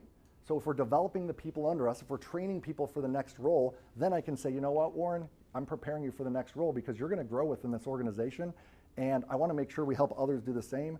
Can you watch the desk for me and go ahead and do that while I go and coach some people? Are you excited to do that? Absolutely. Are you going to try to prove yourself and knock it out of the park for me? Absolutely. And now I'm making my people better. Did my life just get easier as a manager or what? Right?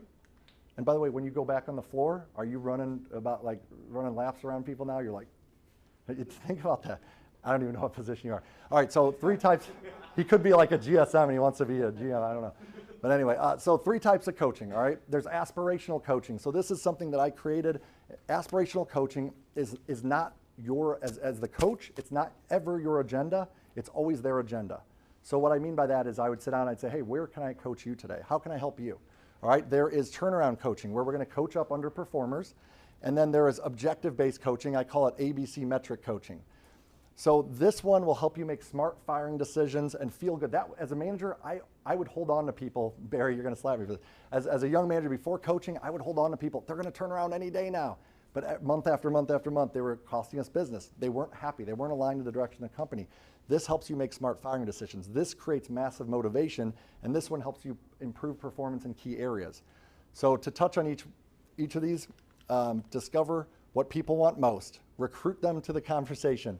Remember, this is aspirational coaching. It's the coachee's agenda, not yours. All right? You cannot be attached to the outcome. You need to inquire.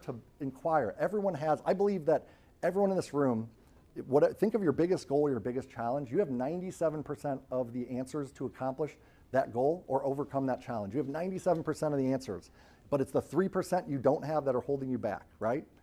So when we're doing aspirational coaching, you are going to ask them at least 7 questions, and you're going to aim to find out which 3 puzzle pieces they're missing. And that's the value you add. That's why coaching, every conversation is a 100% value add, because I'm always giving you puzzle pieces that you don't have. But you have to ask the questions to find out what puzzle pieces they do have first. Does that make sense? So it's not coaching unless you ask at least 7 questions. Verify the value, what you're going to educate them with, that they don't have it or know it, that they haven't tried it, and then co-create an action plan. It's all about the collaboration.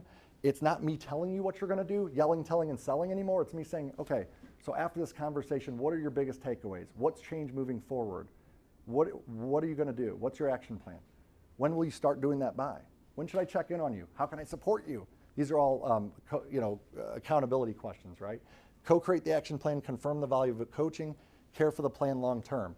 With metric coaching, we're going to assess the data, look for the biggest opportunities, get the buy-in around the conversations with recruitment, and then we're going to, again, co-create action plans. These are all different processes that need to be part of your management leadership routine. And if they're not, my friends, you're missing the boat big time. This is turnaround coaching, all right? So this was my process for it. It takes, basically the last 4 weeks. But number 1, sit down with the person who's underperforming, ask them, hey, do you want to work here or not? Because maybe they don't want to work for you, and that's okay. It's not right. It's not wrong. It's just reality. So if they don't want to be on the team, then let's end it now. But what if they want to be there? Well, I'm attend to keeping you if you're attend to staying. So I'm going to recruit you to the conversation. All right. I'm going to commit. We're going to sit down once a week for the next month, and we're going to talk about your expectations. We're going to check in. We're going to make sure that you're meeting the expectations and doing what it takes to achieve the results. We're going to sit, and then at the end of the month, at the end of 30 days, we're either going to shake hands and part ways as friends, knowing it's just not a good fit, or we're going to party and celebrate that you're still on the team. I found that you can take 60, last I checked, it was 64%. 64% of underperformers can be turned around in 30 days using this process. And the other 38%, they leave on good terms with documented, tracked opportunities for them to turn around. So it's never a bad break when you do this. So those are the 3 different types of coaching, just at a real high level, okay? And my company conducts thousands of those with dealers across South America every single year, and tech companies too. And do's, so here are some do's, okay? Ask at least 7 questions before adding value. Schedule the next coaching conversation right then. Schedule the check-in. Hey, when should I check in on that on your progress? There's got to be follow-up and accountability. There's got to be a check-in, or the chance of them doing it is unlikely. Clarify accountability measures and rules of engagement. Hey, if you're failing, if you're not following through, how do you want me to approach you in a positive, supportive way rather than negative? What if we asked our employees that? They give us permission on how to approach them. Then it's never an awkward challenging conversation, and then track all coaching wins. Guys, that's the best part about the follow-up and the next coaching session, because when you sit down for the next coaching session and I'm like, Kyle, what'd you do? And Kyle's like, man, I sat down with my salespeople and I recruited them to the conversations and I got the buy-in, and then they actually followed through. I'm gonna be like, pow, coaching win. Kyle got his sales team to use the scripts he talked about with them. I'm just making up examples here. Give yourself permission to learn something new. You're going to screw up coaching when you first started, just like when you first tie your shoe or try to fly a plane. That's okay. Give yourself permission to fail. This is a list of just a bunch of coaching wins. This dealership has an $872 per car. Track your coaching wins, measure them. That's how you show an ROI on your efforts. Coaching don'ts. Do not, this is the most important thing. Do not, please guys, write this down. Whatever you do when it comes to coaching, do not under any circumstance try to coach your wife. It does not work. My wife, she's like, you're doing your coaching crap on me. I'm like, oh, I'm sorry, honey. Don't do that. But seriously, don't use coaching to punish people. Don't call it coaching if it's negative, because coaching is lifting people up. Coaching is taking to the next level. Don't make it your agenda. Make it theirs. All right? Don't skip steps in the coaching process. When someone has a limiting belief that's holding them back, don't try to fight them on it. Right? Internet leads are bad. Oh man, Jason, he just cringed when I said that. But when what's a manager's first inclination when they hear that? They go on the attack. What do you mean internet leads are bad? They're opportunity. You can't convince someone you're fighting against them. You're not going to win them over unless you kill them, right? That's not winning really. So motivation requirements met by coaching, all of them. If we coach our people, you will meet motivation requirements, and as a result, your turnover will go down to almost zero, and people will run through brick walls to achieve results. All right? So where should I start? Number one, read about coaching. I will be done on time, I promise. Number one, read about coaching, guys. My coach's book, Coaching Salespeople and the Sales Champions. I've got one coming out within the next, 12 months or so. Coaching Salespeople and the Sales Champions, great book. Read about coaching, that's what I did. Use the DRIP method outlined in this presentation to implement it. I've actually got a coaching recruitment letter, the one that I use to roll it out at my dealership, and I'm happy to share that with you guys if it's something you'd want to roll out at yours. Number three, hire a coach. Seriously, hire a coach. And if you're going to hire a coach, then you should certainly think about hiring one that's, been number one in the region and every month and was the only coach up. I'm just joking. I had to, James. That's just a joke. Only store up in a down market. Joking. But seriously, but for me, honestly, it's not about what I did. It's about what they do. As a coach, my success, and this goes for managers as well. You're not tied to your own success here. As a leader, you're tied to the success of others. All right. So for me, when you make someone else have a record month, when you make a salesperson move up in their organization, or you help someone change someone's life for the better, now you're doing your job as a leader, and you can accomplish that through coaching for no matter who they are, how long they've been in the business. It doesn't matter. So one thing, remember I said in the beginning, I said, it's hard to find good people, right? Guys, stop looking for good people, all right? If you're a manager, you guys, you already have good people. They're on your showroom floor. It's up to you to develop them. It's that simple. All right, guys? This is John Kelley, the Car Biz Coach. Thank you guys very much. Appreciate you. It's an honor to be up here. And here's contact information. You guys feel free to text me or email me anytime. Will you make it available to them, the deck? Absolutely, So, 100%. Hopefully we're connected with LinkedIn with Sean.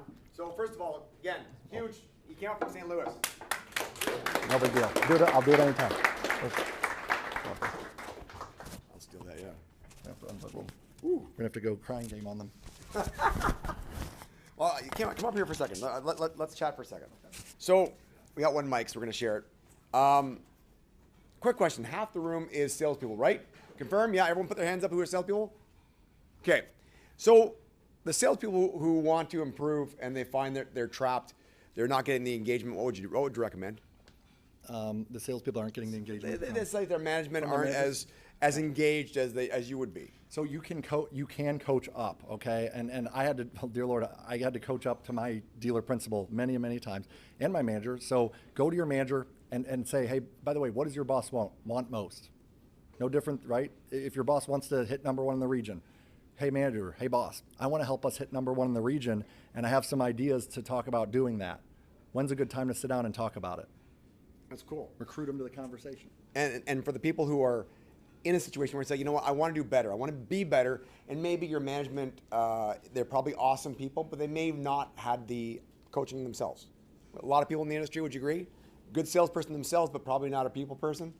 You know, going through everyone's drawers in the morning looking for leads. There's there's a lot of resources out online. There's a lot of. I learned how to sell cars through watching YouTube, and Joe Verdi, and a lot. But with the guys in the room, with your network, ask. All you have to do is reach out. I guarantee you, 99% of people will be willing to help you if you just ask. Even if your competitors in direct market, we all want to succeed. Would you agree? Absolutely. Yeah. I think that there are so many resources out there that go overlooked, like Facebook groups. Like we've got a Facebook group. There's about 900 people in there. Half of them are salespeople. Half of them are managers, BDC managers, everyone. But yeah, I mean, joining a group, reaching out. Like if I post stuff on LinkedIn all the time. Hey, I need help here. That's how I met JP, literally through LinkedIn, Yeah. and he gave me some advice on something I asked. Literally, I was like, "Hey, I ran out. I don't know what it was, but you helped me. Whatever it was." But that's how we met. Was on LinkedIn. Yeah. And for managers out there, if you want to get a really good idea of how your staff are doing, ask them to do a self-assessment. Write some questions and hand it out, and ask them to be honest. And then take what you think is right, let them answer, because a lot of times salespeople will be really honest with where their limitations are and where their strengths are, right? There's only 3 reasons why someone won't do what they need to do to succeed. Okay, and this goes for you as a salesperson. It goes for your managers. Literally, only 3 reasons. One of them is you're fearful of a negative result or reaction. You know what I mean? Like if I'm scared to go to my boss, probably not going to be able to go to him, right? Another one is I don't know how to do it. If I don't have the ability, then that's going to hold us back. And then the third is I don't see value in it. You know, and that goes back to the bad internet. Why would someone say there's bad internet leads? Quite simply because their ability, the way they were using them, they didn't generate results. So then they developed this belief that internet leads are bad, right? And that's the challenge. So if your manager won't coach you, if you have a challenge, if something's holding you back, just ask yourself, is it because I'm fearful? Do I not see value in it? Or do I just not know how? And that can help kind of direct you. Yeah. And Warren is on haggle.com, by the way. He does leads. Oh, okay. That's awesome. all he does. Well, so again, not a huge round. Thank you so much. Hey, thanks. Thank you.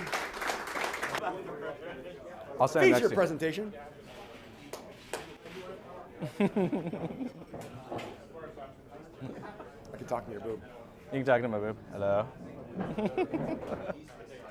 You know we're live right now. I know. Okay. Yeah, it's going to be Oh no. What is that? What is that? Duck. Oh, jeez. It's PG in Japan. There's nothing PG. Nothing PG about this guy. So, we're going to take our seats. I'm just going to close this. It's going to be a little loud. Come on in, guys.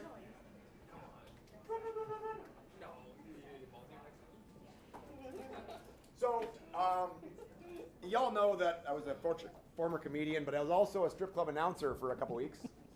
That's why you get this beautiful voice. So every time Jason speaks, Oh no. he likes to be announced. I guess it's the old days when he was a little more limber. Yeah. On Limber. the pole. He wanted to be announced like this. Ladies and gentlemen, mesdames et messieurs, and children of all ages, and for the millions viewing around the world, please welcome to the stage, Mr. Jason Harris. Thank you. All right, now I gotta get the blood from my face actually gone for a moment here. Take it off. No, don't, please. The guy in the back's thinking that. All right, hey guys, thank you so much for coming out. It really means a lot to us. My staff spends so much time in putting this together, and let's just give them one more round of applause, guys. Thanks.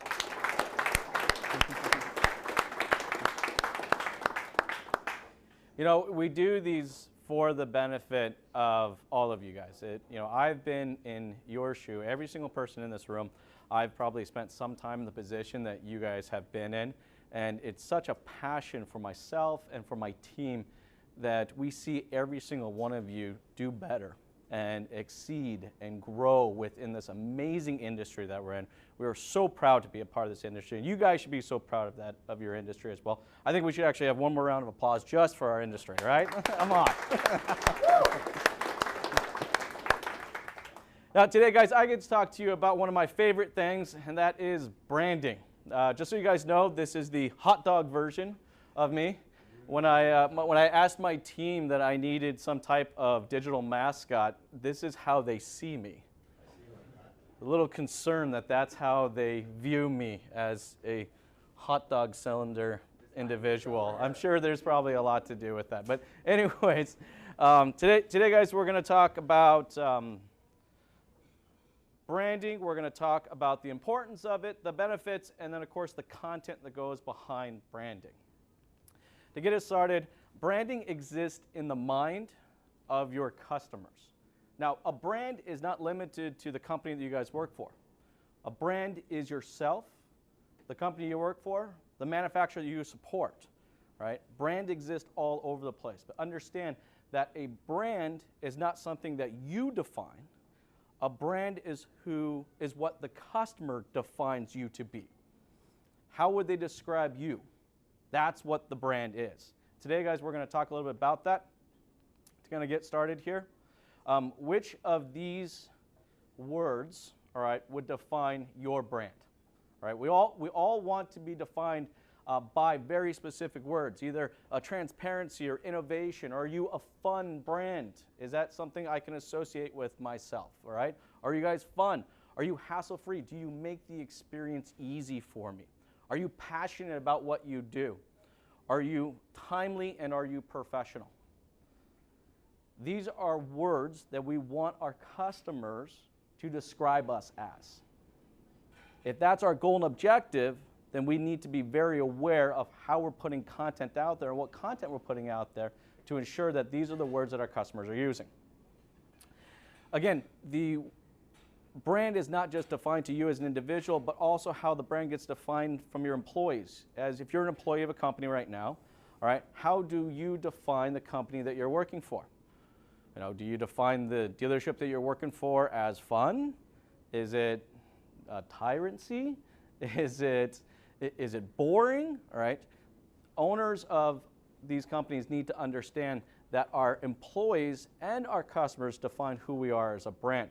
Now, this next slide is an amazing example of a Canadian auto group that has done a phenomenal job of defining who they are as a brand and using that information to attract new employees. So we're going to take a minute and watch this video. It's go time. Sir, I'd like to be considered for the position of finance manager. Yeah, this guy gets it. Who's this? I don't know.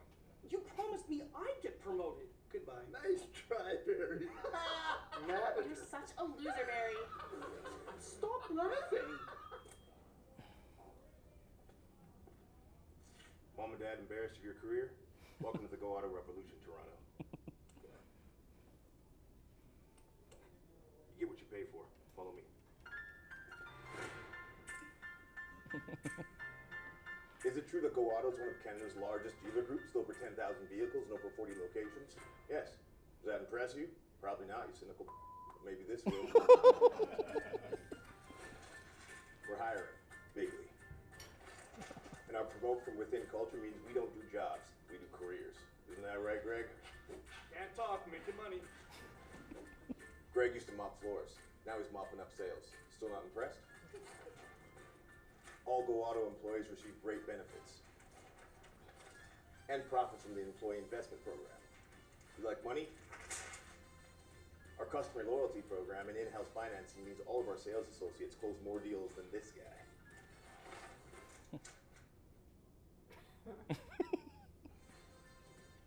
Speaking of sales, I want to introduce you to our newest sales associate. We don't sell cars, we sell dreams. I don't know if you guys heard that last part. They don't sell cars, they sell dreams. All right, what just an amazing example of defining who the company is as a brand in the eyes of their employees and using that to attract new talent. What just really, really an amazing job, guys. Now, I'm going to get a couple comments about this afterwards. Jason, were you pushing Go Auto at your place? No, I wasn't pushing Go Auto, but what an amazing job of really executing on that. All right, guys, let's talk about the importance of having a brand. I believe all you guys know that I am pretty passionate about the color orange. You know, I would love to tell you that the orange tie and the orange shoes has this amazing story, and that I was sitting in an office with a group of my staff, and we came up with this phenomenal idea how I was going to wear orange every single day I came into work, but that'd be a lie. It actually wasn't true at all. All right. The very first business card we ever created, I asked a graphic designer to create us a design. The first design he created was an orange background, orange and black background. That was the design. Orange just kind of stuck. But for the first year, it wasn't necessarily a part of our brand. It wasn't until I had gone to a big trade show. One day I decided to wear an orange tie, found these amazing orange shoes at a local shoe store. By the way, they're Vans. I don't know, you guys, if anybody else wears Vans right now? Like, talk about a brand that just all of a sudden just kind of came back. Like, I remember Vans were like really, really cool, you know, when I was a kid, and then it seemed like they disappeared, but all of a sudden they're coming back. Well, congratulations, Vans, you make orange shoes, and I really love orange shoes. So I wore orange shoes, I wore an orange tie to this conference, and almost instantaneously, the amount of response I was getting, I was like, that was so cool. And then, of course, all of our sales sheets at the time and our business cards had the color orange along with them. In fact, at the exact same conference, so the first time I've ever worn both the orange tie and the orange shoes, someone stopped me and said, hey, I know you from somewhere. And I'm like, okay, well, let's try to figure this out. Sure enough, about 12 months prior to that, I actually tried to pitch him on working with us, and he couldn't remember my name or my face, and there was no way I was going to remember him, because at the time he was about 145 pounds heavier, so there was no way I was going to remember him. But he sure in the heck remembered the orange. He remembered the orange sales sheet sitting on his desk. And he had instantaneously associated my orange tie and my orange shoes with those orange sales sheets. And it's become a big part of our business. Consistent branding increases revenue by up to 23% for most corporations. I'll tell you right now, for me, it's closer to about 80%. The consistency in our branding efforts through all the content that we put out there, all right, and me going from every single dealership I've ever been in wearing my orange tie and my orange shoes has increased our revenue by 80%. You and the dealerships you guys work at can all find that type of branding element. Actually, there's a lot of salespeople out there who do a phenomenal job of that. We have one sitting in here. We have a couple actually sitting in here. They're doing a great job of creating that brand and defining who they are. 10 seconds. 10 seconds is what you get. That's all you get, all right? 10 seconds impression is what you get from a customer to define who you are as a brand, all right, and what your brand is about. Okay? You need to ensure that that brand is something that you're consistent with every single day. You're consistent with every single piece of content that you put out there. 10 seconds is what it takes for someone to acknowledge that, oh, you're associated with this type of brand. Brand needs to be seamless to the user experience.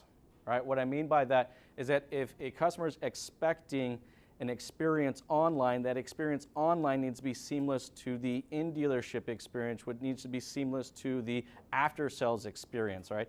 If these experiences are not seamless, it will actually immediately discredit your brand. Again, all coming down to consistency. 73% of consumers love a brand because of great customer service. So something that they're open about. Customer service is a huge part of brand loyalty.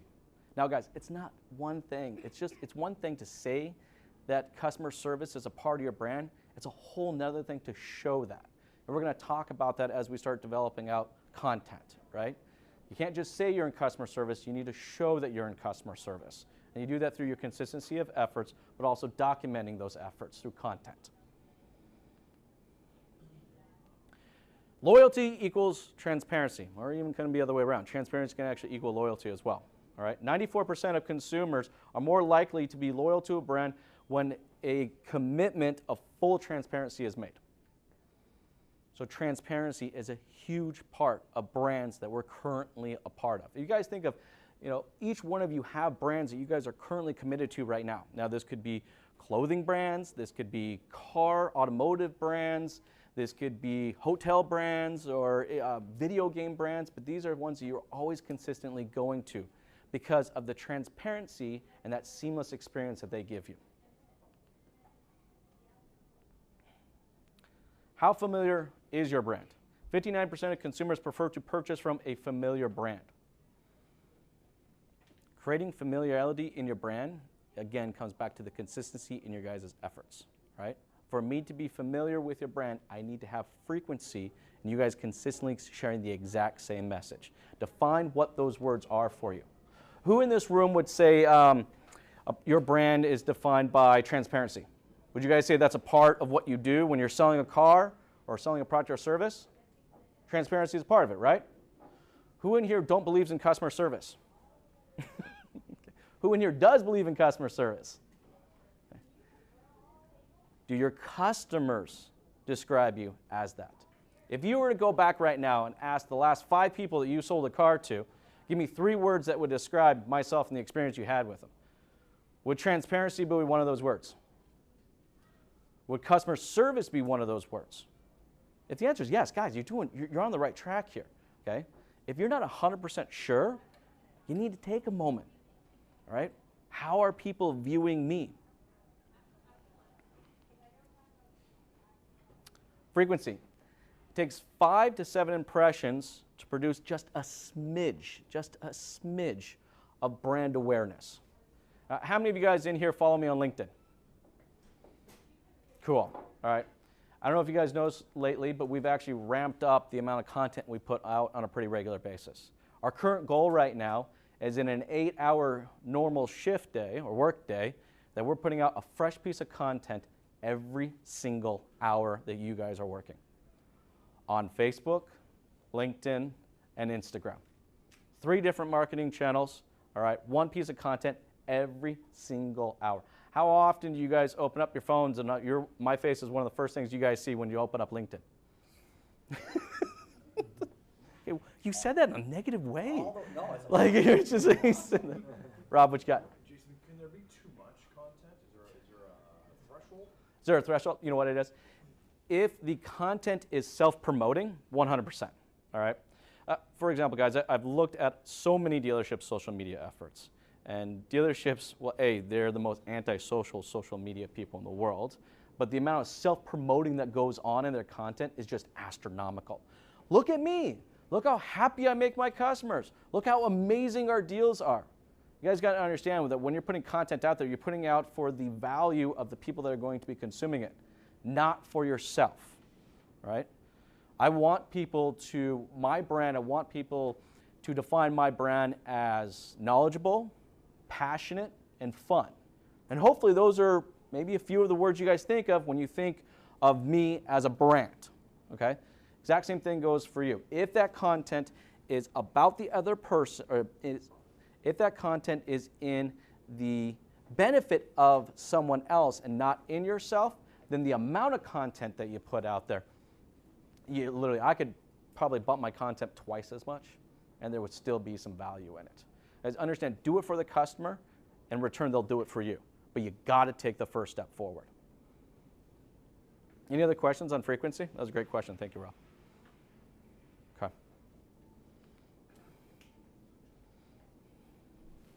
Retention. How many of you guys in sales right now are real focused on your retention and your referral business? Some of you guys are. All right. Well, we're going to have to get some of you guys on the bandwagon of retention. Okay. A 2% increase in customer retention can lower your customer acquisition cost by over 20%. Okay. Now, I'm using cost kind of in a very loose term here. Okay. I don't necessarily mean dollars. It can mean dollars, all right, but I'm also talking cost in the sense of time. All right. What is the most valuable commodity right now out there is time. Okay. You focusing on increasing your retention will lower the amount of time you have to put into, right, your sales funnel. Does that make sense? Does that make sense to everyone here that's in charge of sales or they're a salesperson themselves? Okay.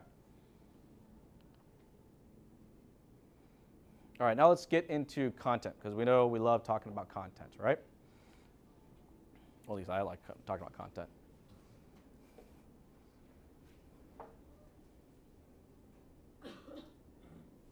I'm going to wait if anybody notices. Okay, I got a giggle in the back. Okay.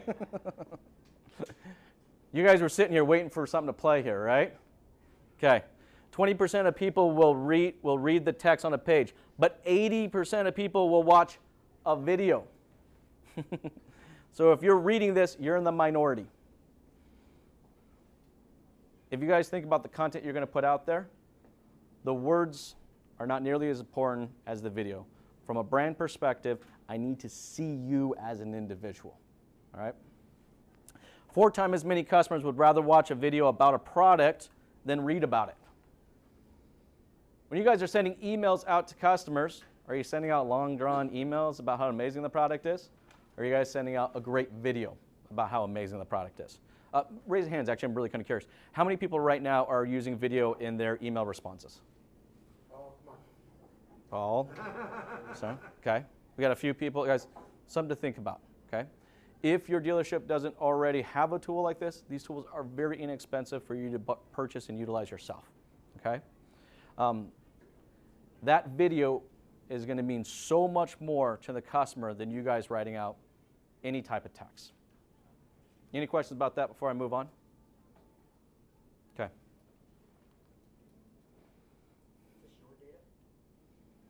This is data pulled from many different sources, both in Canada and US. 50% of people follow 1 to 4 brands on social media. Actually, I'm kind of curious. How many people right now, just one brand, how many people are following one brand on social media right now? Okay. How many people are following 2 brands on social media? 3 brands? 4 brands? Wow, okay. So some of these brands probably have some work for you cut out. Clearly the ones that you're following are bringing you value, hence the reason why you continue to follow them, right? Our goal, guys, for you as individuals, both as salespeople and dealerships, is that you guys become that brand that I want to follow. Why would I want to follow you? The product and service that you sell is not the reason I want to follow you. You need to bring more value to the table than the value of the product or service you sell. Does that make sense for everyone? Okay. Custom content over generic content. 78% find companies that focus on custom content are more trustworthy than ones that use generic content. This is great for anybody. Anybody in here in charge of their dealership's website? Okay, I got a couple people in here. Okay, that's perfect. All right. The content that you put on your website, if it's literally regurgitating what the manufacturer has already said, the value or the perception to the consumer is that's not as trustworthy as you actually writing the content itself. They want to hear your voice. They've already heard somebody else's voice. All right? Their perception is that you're just not willing to take the time to actually write out that information or create the video of that information. Authentic content wins. I have Paul the Dodge Father in here. Paul and his partner Justin do an amazing job of putting out very authentic content. If you guys have not had an opportunity to watch Friday Night Fights with Paul and Justin, they are incredibly entertaining and insanely authentic, okay? Paul, if you guys haven't got a chance, buy a drink from Paul afterwards and he'll tell you everything, all right? And you'll hear him from about half a mile away as well, okay? Paul just has this just big, bold presence, and the way that he describes a vehicle is nowhere close to how Justin would describe a vehicle, all right? Paul's a hammer, Justin's a scalpel, all right? Justin loves the technology, all right, and appreciates the little nuances, all right, of the vehicles. And on Friday Night Fights, this is what Justin brings to the table. And then Paul comes in, like a bull in a china shop. But the banter that goes on between the two of them when they're fighting back and forth about the difference between the vehicles that they brought to the table is insanely authentic and has done amazing things as far as engagement. And you correct me if I'm wrong, but has developed out a sales funnel for you that is just constantly dripping new leads into it on a regular basis, right? It's what I think originally started as just a good idea, all right, quickly molded into just this very, very authentic approach to talking about used vehicles that customers now are coming to on a regular basis. Every Friday they do it. They're looking for that next Friday night fight. It's both educate and entertain, and Paul and Justin bring both. I'll let you guys figure out which one's which. Educate, entertain. All right? But it's through that authentic content that I'm able to relate with them, not only at a personal level, but then also get appreciation for what they're doing as a brand and continue to follow them. You guys have followers, people that are consistently commenting and watching the videos and just looking for that next one. They're requesting them. They're even requesting them, right? Have you guys put this car to this car? What was the last one you did? You guys did really good. Was it the jalopy one? Scrap dish. The scrap dish, all right? They took literally the 2 worst cars that they had in the in their trade-ins. And I think at one point in time, of course, Paul, in Paul's typical way, goes in for the handle and literally just rips the handle right off the car.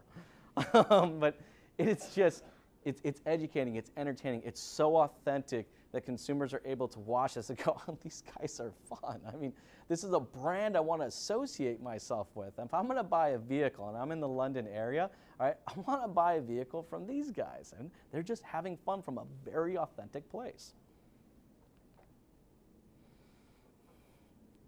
Organic content has 10 times more conversion lead rate than paid content. And I know a bunch of guys might be thinking, wait a second, Jason, don't you run a marketing agency? And yes, I do, okay? Paid content, all right, has a tremendous amount of value, all right? But organic content is where it's at. Now, how do we use paid to help support our organic strategies?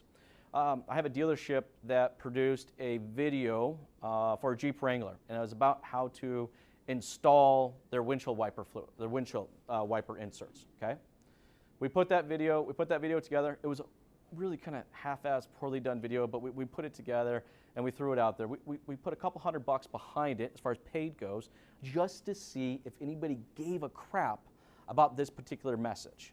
Sure enough, it took us less than 30 days to go, wow, there's a lot of people out there that are very much so interested on how to insert properly the windshield wiper inserts on a Jeep Wrangler, because I guess supposedly it's really difficult. Does anybody in here own a Jeep Wrangler? Anyone? Okay, good, so I can pick on Jeeps, cool. He's smiling over it because he loves Jeeps. But this video did so well, we decided to turn it into an organic piece. And the organic piece was supported by blogs, it was supported by website content, it was supported by another couple of series of videos. To date, there have been over 100,000 organic views of how to install wiper blades on your Jeep Wrangler. And the engagement that they've got to that and the amount of people that they've been able to suck into their website and support that funnel and start to build out that funnel has just been gigantic for them. So much so that we don't actually even at this point have to continue to pay to push Jeeps. We're bringing so many people organically in through the funnel with content. Anybody have an audience in their dealership ages between 55 and 65? Yeah, everyone's selling cars right now to this audience, okay? All right, here's an interesting thing with that audience. Branded content on social media is twice as likely to interest people at the ages of 55 to 65 than who are 28 and younger. Okay, branded content. You think brands are really important to us as millennials? Sure it is. But you know, we keep saying that it's incredibly important to millennials, but in reality, it's even more so important to that age group of 55 to 65, okay? You guys need to create your own brand and create content around that brand. Blogs. Anybody right now doing a blog? Anybody doing, cool. Anybody doing a vlog? Cool. Why not? Why not? I'm sorry, guys. I'm going to get a little, slap you in the face right now, but what the hell are you doing? Okay? In a typical 8-hour shift on a sales floor, roughly about only 2 hours that 8-hour shift are you actually in front of a customer, face to face. That is 6 hours of your time you guys can be doing something. What do you guys think you should be doing? Creating a brand and following up. Yes. Blogs increase leads by 67%. Okay? How easy would it be right now for you guys to go back to your dealership, all right, identify, let's say, the top 10 questions you guys get asked all the time as salespeople or sales managers or dealer principals? What are those top 10 questions you get asked all the time? There you go. That's a great one. All right. Any other questions? What would be some of those top 10 questions? What's the best price? There you go. What's my trade worth? Look, these are questions that have significant value to the customer. But you guys aren't answering them. If you guys can answer that information to me in the form of a blog, right, that now allows me to digest how you answer that question. Are you answering that question in a professional way? Is it a fun and entertaining way? I know how Paul's going to answer the question, all right? But Dennis, how are you going to answer that question? It's going to be entirely different, right? You need to know how you guys are going to define this information and put this information out there, all right? Blogs are going to increase your leads by 67%. Quick question. How many of you guys believe that it's your dealership's responsibility to provide you leads? I know some of you guys don't actually want me to answer because you know I'm going to pick on you. All right. Well, if you think it is, I'm going to tell you right now, it's not. Okay? It is not your dealership's responsibility to provide you leads. Will they provide you some? Absolutely. But you're a sales professional. Professional being the key word here, right? You guys need to be developing your own leads. Take the time to create the content that has value to somebody else and start creating and developing out those relationships and turn those bad boys into leads. Don't sit there staring out the window. Did anybody ever see the Badger commercials? How many people in here have seen the Badger commercials? All right, a bunch of people? All right. My favorite one is him sitting out the window and it's raining outside. Gonna get me one today. You know, and that's just the whole time. It's just, and I know we're laughing about this and it's funny. I can't tell you how many dealerships I've been in, all right, where I see salespeople literally fogging up the glass, the front of the dealership, just going, well, when is that up bus showing up? Because it's gonna be any time now. I got 8 hours.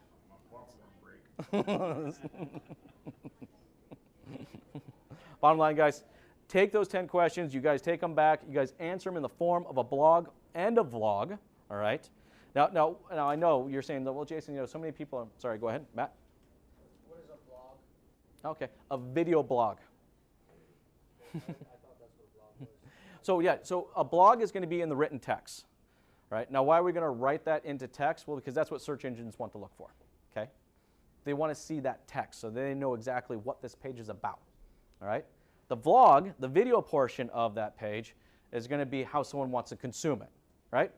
80% of customers want to consume video before they consume text, okay? Now, all of you guys signed up for this event, so that means I have the profile and email address for every single one of you. My team and I will be checking on this to make sure you do this. No, I'm just kidding, we won't.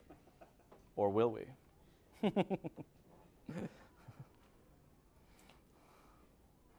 All right, companies with blogs produce, because we already kind of talked about that, 67% more. All right, too much self-promotion is very bad. I'll just simplify that for you, right? 45% of people surveyed said they would unfollow a brand on social media if they dominantly put too much self-promoting in there.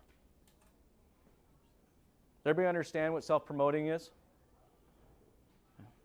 Pictures, comments about how absolutely amazing you are. Okay? That's not something I can buy into. Right? You guys need to give me something that I can buy into, right? What is your brand? How many people in here would define their brand as fun? Raise your hands. Anybody? Okay. I know you're fun, right? Okay. How many people would define their brand as transparent? Okay. That's how we want to be defined as. That doesn't necessarily mean that's how our customer are defining us as. These are the questions you need to ask yourself. This is the process you guys need to take to start developing out your own personal brand. And now let's talk about the benefits, okay? So we talked about the importance of branding. We talked about the content of branding. Now we're going to talk about the benefits of branding. Now afterwards, if you want to grab Paul off to the side, he can tell you a lot about the benefits of branding. He's physically seen it in dollar signs on his paycheck. You guys need to be doing the same. No referrals for bad mobile sites. Anybody in here that's responsible for your dealership's website? I'll tell you right now, 50% of all mobile users will not recommend a business if their mobile website is poorly designed or unresponsive. You guys, actually, Barrie is so insanely familiar about this. All right. I don't know if you guys know this, but Barrie actually, well, you were the first, weren't you, in the automotive sector? Can't say for sure. We're within the first. Yeah, within the first handful of people that were putting out fully responsive websites, and that was back when? 2010. We had people that were literally shit talking us about how it was expensive. 8 months later, we're experts in responsive design. Guys, 2010. I can't tell you today how many websites I see are still not responsive websites. There are huge players in our industry right now. I mean, we're talking monster players in the automotive website space that still do not provide a responsive design, okay? But that's okay for you as individuals, because guess what? Your website's going to be, right? And I always say your website, all right? If you guys not had an opportunity, here's my little plug. I want you guys to check out strategywithjason.com. That is my brand, my website. Every single one of you need to have your brand and your website. Do not expect your dealership to do this for you, because they're not. Look, guys, you're sales professionals, right? Where you're selling, that's just where you're hanging your hat right now. Now, hopefully you'll hang your hat there for a long period of time, okay? But do not build a career out of someone else's brand's efforts. Build your career out of your own brand.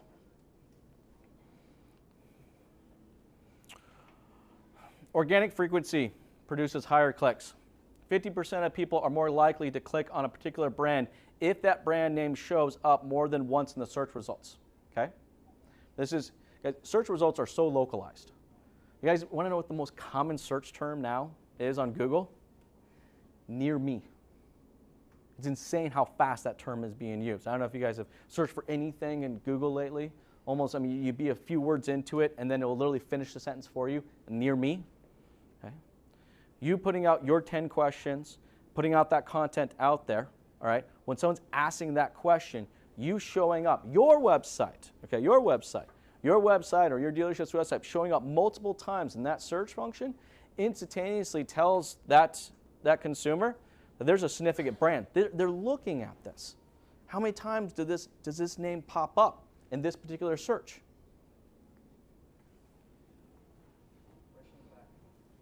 Yep. Yes. I got 5? Good thing it's my show. It's my show. That's cool, guys. I only got one more after this, too.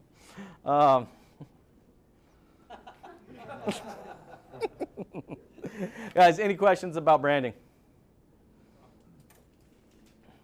Yes? How consistent? Incredibly consistent. I wore the same tie for 2 years. Not the same tie. I have 9 of these ties, by the way. Vlogs? Yeah. Talking about frequency, right? Look, at the end of the day, guys, when coming to building content, and me and Paul have sat down and had a lot of discussions about this, it's about creating a routine, right? I just recently signed up for the gym. Anybody else? Am I the only person here? Okay, thank good. Okay, I got, a good 15, I want to lose a good 15, 20 pounds I'd like to lose, right? Well, here's what I did. First 3 weeks, twice a week, religiously. Boom, every single time. Third, fourth week came around. Oh, man, it's game changer week. The kids are really kind of cranky right now. I don't know if I'll take them. And I started to immediately start falling out of my routine, right? The key to content is being consistent in those efforts. So you want to commit to a routine that you feel comfortable that you can actually execute. Look, an idea is only as good as how well we can execute it, right? It's funny, because I asked them how Paul and Justin came up with Friday Night Fights. And the answer was, well, that's when the two of them were working together. That's what it was. Both of them were on shift at the exact same time. Sorry, what's the other one? It's Wednesday. Wrangler Wednesday. Wrangler Wednesday, yes. Again, It was when Paul and Justin were on shift. The cool thing is the two of them doing this together created kind of this, they worked off each other. They pushed each other to make the content, right? I mean, how many days did you not want to go out there and shoot the video, but Justin pushed you to shoot the video? Plenty of them. Yeah, plenty of the time. And how many of those days were you prepped and ready to shoot the video, but Justin was a little tired and pushing it, right? Plenty of times as well. Right. You want to find something that's going to hold you accountable, all right? I kind of think of it like the personal trainer, all right? For Justin and Paul, they're each other's best personal trainer, okay? If you don't have a Justin or Paul that you get to work with, your phone. The calendar is an amazing personal trainer, right? Setting your calendar to when you're going to do this, committing to that time, physically setting up so it happens every single week at that time, and that notification does not turn off until you actually do it. In that sense, that can in itself just be your personal trainer. Any other questions about content? Branding? Yes, sir. What do you mean by responsive mobile websites? Okay, cool. Actually, Barrie would be the one that really good to answer this. But right now, what it is for some website platforms, they have the desktop version, then they have the mobile version, okay? And the two are not identical, meaning there's not a seamless structure between the two, okay? On a responsive one, the experience I get on the desktop will literally just respond down to a smaller device. Was that a decent way of explaining it? There's different breaking points. I think if everybody threw their phone out right now, or their tablet, you're going to have all these different sizes. So basically, responsive or adaptive design is taking into account the device so that the content gets presented optimally with each device. Sometimes you'll end up changing some of that content because people use devices differently.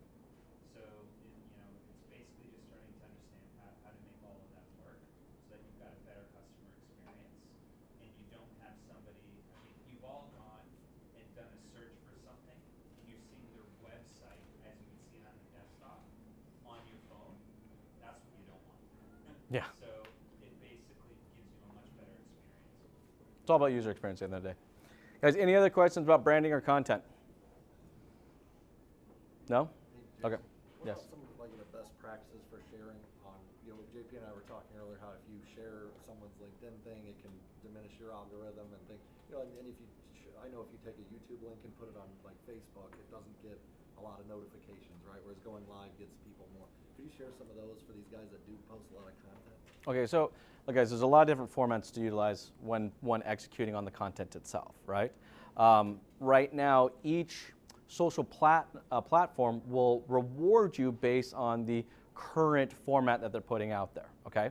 So for the fact, I don't know if you guys know, but LinkedIn is going to be launching their live video format. In fact, actually, some people have already started to get access to that, okay? What's going to happen for a period of time, not forever, but for a period of time, anybody that's actively using that type of format, all right, that social media algorithm is going to push that content farther up.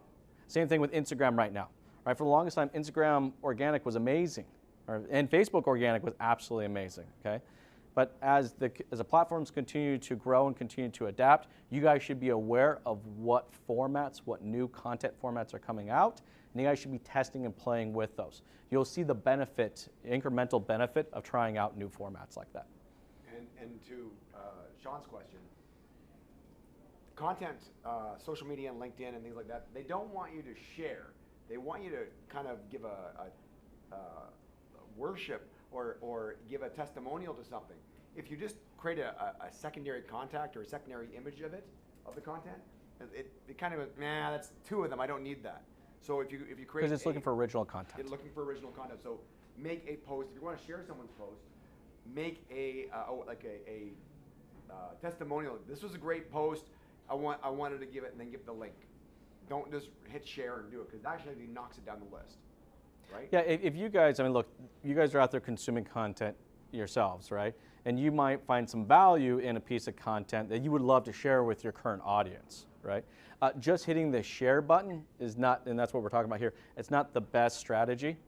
All right, writing out a few sentences or even just quickly capturing a video of yourself talking about that specific piece of content and then tagging that content in the comments below, that will actually enhance and engage a lot better. You've all seen the video of the customer experience. The guy in the restaurant, probably now on LinkedIn's gotten about 80 times around. The guy in the restaurant's like, we could have made this at home. We don't think we're gonna pay for this. It's been around like 80 times. Well, every time it gets reshared, it actually takes that person, because it's been out 80 times, whoever just reshared it actually knocks them down in the algorithm, right? So it's better off to say, hey, I found a really cool video, and then embed the link, because then it's original content, like Jason was saying, right? It's all about original content at the end of the day. You guys, these are great questions. Hey, here's what's going to happen next. We are going to have to, unfortunately, grab some more drinks.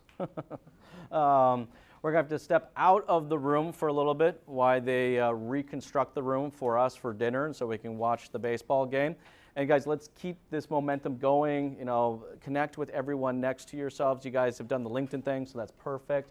All right, let's keep the networking going. Let's have some fun tonight, guys. Thank you so much for your time. I really appreciate it. So, I wanted to, first of all, thank Sean for coming all the way from St. Louis. First time in Canada. It's awesome. Barrie, thank you. I know your schedule is very limited, so I really appreciate that. The BART staff. Gotta love our BART staff. Tip your server. It doesn't make enough. Tip your server. And of course, the crew. So again, everybody, for the cameraman and audio, everything else, and Jason, as always. Thanks, man. Had a blast, guys. Thanks, guys. We'll see you all back. Right. So we'll clear out. See you back in about. We'll call you in about 45 minutes. Grab a snack, grab a drink, and we'll meet you outside. Yeah, guys. So you can take them into the lobby. So it's totally cool. I highly recommend the Pilates. What are those fries? Pilates? What do you call them? Oh, the Pilates. Oh, yeah. I highly recommend those. Yeah, let's get the poutine.